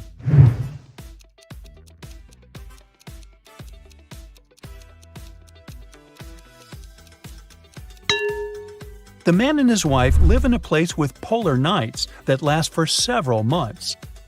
Anthony, the financial director of a big company, finally persuaded new partners to sign a super important agreement. He then put this document into a folder and left it on the table in his office. When he arrived at work the following day, the folder was gone. Anthony gathered all the employees in the office at the time and questioned them. The cleaning lady said she had been busy washing the floor and hadn't paid attention to anything around. The designer explained that he hadn't left his working place even once. What's more, being an artist, he didn't have any interest in agreement documents. The accountant admitted that he had entered Anthony's office to have some documents signed, but once he noticed there was no one inside, he immediately left. Who took the folder with the agreement?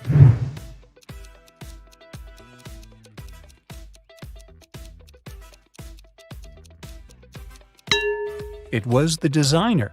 Anthony never mentioned which folder was gone. How would he know that the missing folder had an agreement inside? Eric wears either only black or only white socks. One morning, he was in a hurry to get ready for an important meeting. Suddenly, the power goes out. The guy has 10 white and 10 black socks in his drawer, but all of them are mixed. He doesn't want to look silly at work wearing different socks.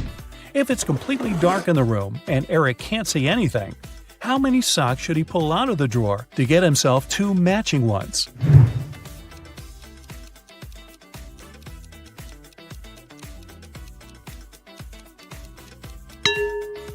3 socks are more than enough. In a set of 3 socks, he's bound to have 2 of the same color. Jane told her boss someone had taken the documents she had prepared for the meeting. She added that she had noticed someone come in wearing a smart suit, gloves, and a black mask.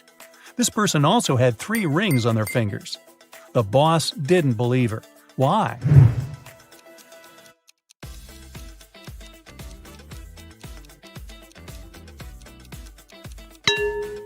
She said the person was wearing gloves. Then how did she see 3 rings on their fingers? Jane must have simply forgotten to print those documents out.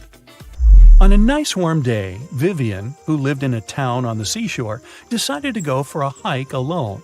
But after hours of trekking, she ended up in a section of the forest she wasn't familiar with. Before her, there were 3 paths. One path had bare footprints leading away. Another had human footprints. And the third one was right by the river. Which one should Vivian take to find her way?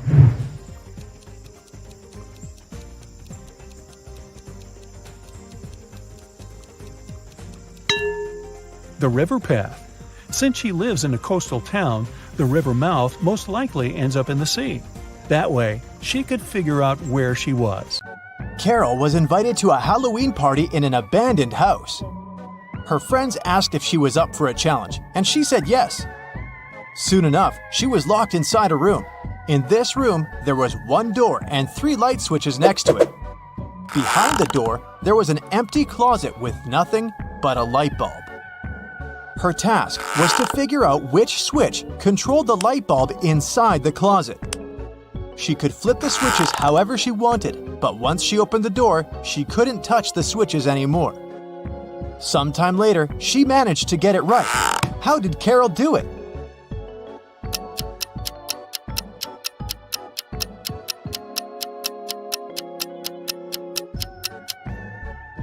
Okay, let's go step by step. She flipped switch number 1, then waited for a few minutes. Then, she flipped it back to off and immediately flipped switch number 2. Then, she opened the door and checked the light. It was turned off. So she realized it wasn't switch number 2 that controlled the light. She decided to touch the bulb to test if it was hot or cold. If the bulb was cold, it would mean that switch number 3 controlled it. But the bulb was hot, so that meant that switch number 1 controlled it. Way to go, Carol! To get back to the party, Carol had to solve another riddle. There were 2 hourglasses in front of her. One hourglass measured 7 minutes, and the other measured 4 minutes. She needed to time 9 minutes using both hourglasses. How could she do it?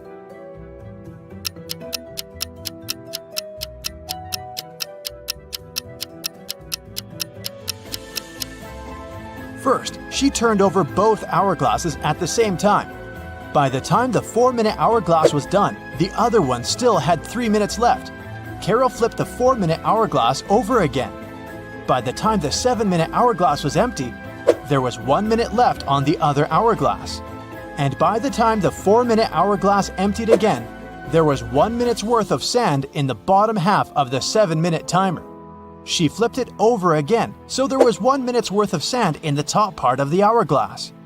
And when the 7-minute timer finally emptied again, 9 minutes had passed in total. Phew, that took some work.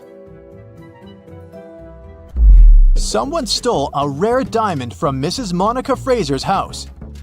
Mrs. Fraser claimed she'd walked into her bedroom one morning and found that the glass box in her dressing room had been broken and the diamond had been gone. She called a detective, who soon arrived at her place and asked some questions. Based on his inquiries, he gathered 3 suspects. Mrs. Fraser's gardener, Steve, had the key to the house.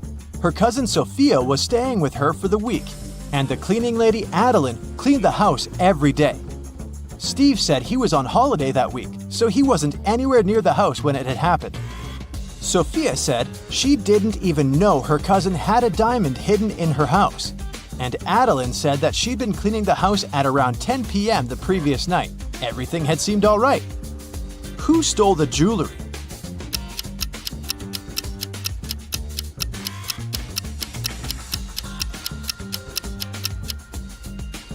It was the cleaning lady. It seems that right after she broke the glass and stole the diamond, she also wiped off the pieces of glass left on the floor. On a cold winter day, Jason woke up after a medical procedure. He was lying in bed when the doctor walked into his room, saying there were 3 women outside claiming to be his wife. All 3 of them wanted to see Jason, but only his wife was allowed to do so. Look at the women. Which one do you think is telling the truth?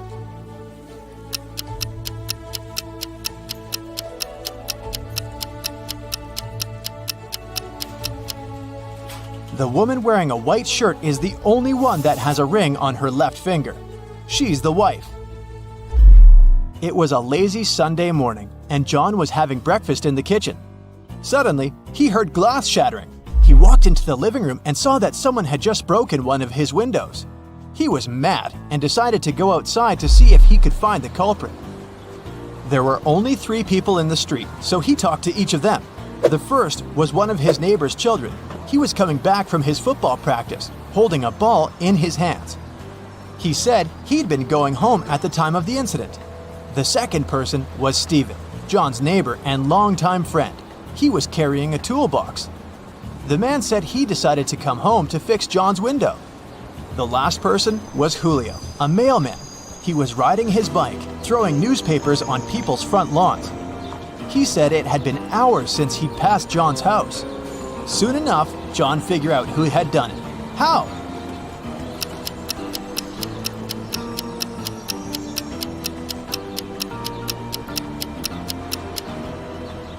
It was the mailman. If you look at the lawn, the newspaper is lying on the grass beneath the window.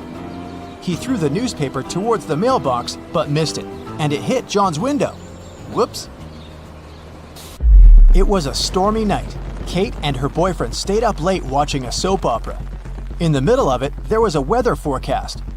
The weather lady said it would keep raining for 2 more days, but in 72 hours, it'd be bright and sunny.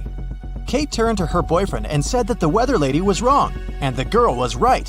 Why?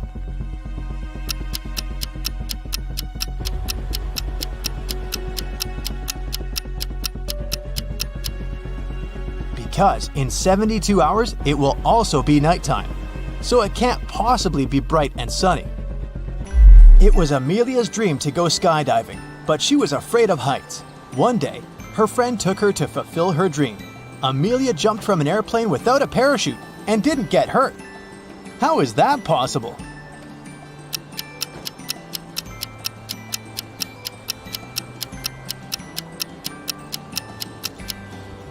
The plane wasn't flying, it was still on the ground. Duh. Dave, an archaeologist, traveled to Egypt on a very special mission. He spent days excavating ruins hidden under the sand, and the only thing he found was a coin marked 10 BCE. When he showed it to his colleagues, they told him the coin was a fake. Why?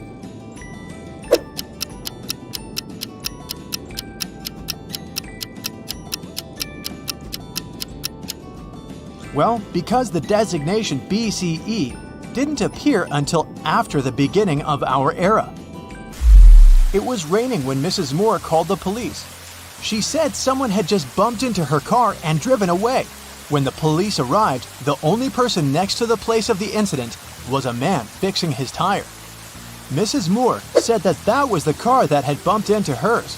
However, the gentleman said that it couldn't be true because he'd been busy fixing his car the whole time. Can you tell who's lying?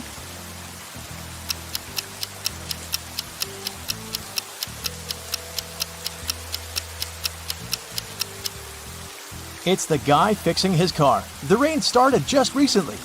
If he'd been fixing his car this whole time, the ground underneath it would be dry. But look, it's wet. This means he's just arrived there and is actually the one responsible for the incident. 4 friends decided to meet up for coffee one afternoon. Someone asked which one of them was the oldest, and they answered with a riddle.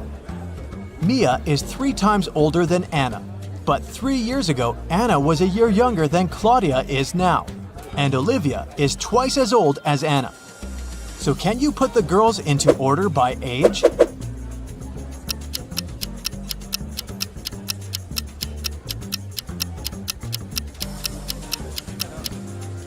The correct order is Mia, Olivia, Anna, and Claudia.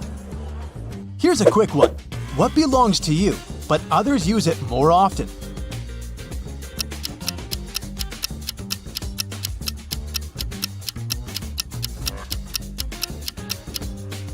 Your name. Outside a fancy palace, 2 sentinels were guarding the main gate. They were standing, looking in different directions, one towards the west and the other towards the east. At some point, one of the sentinels asked the other, What are you smiling about? how could he know that his colleague was smiling?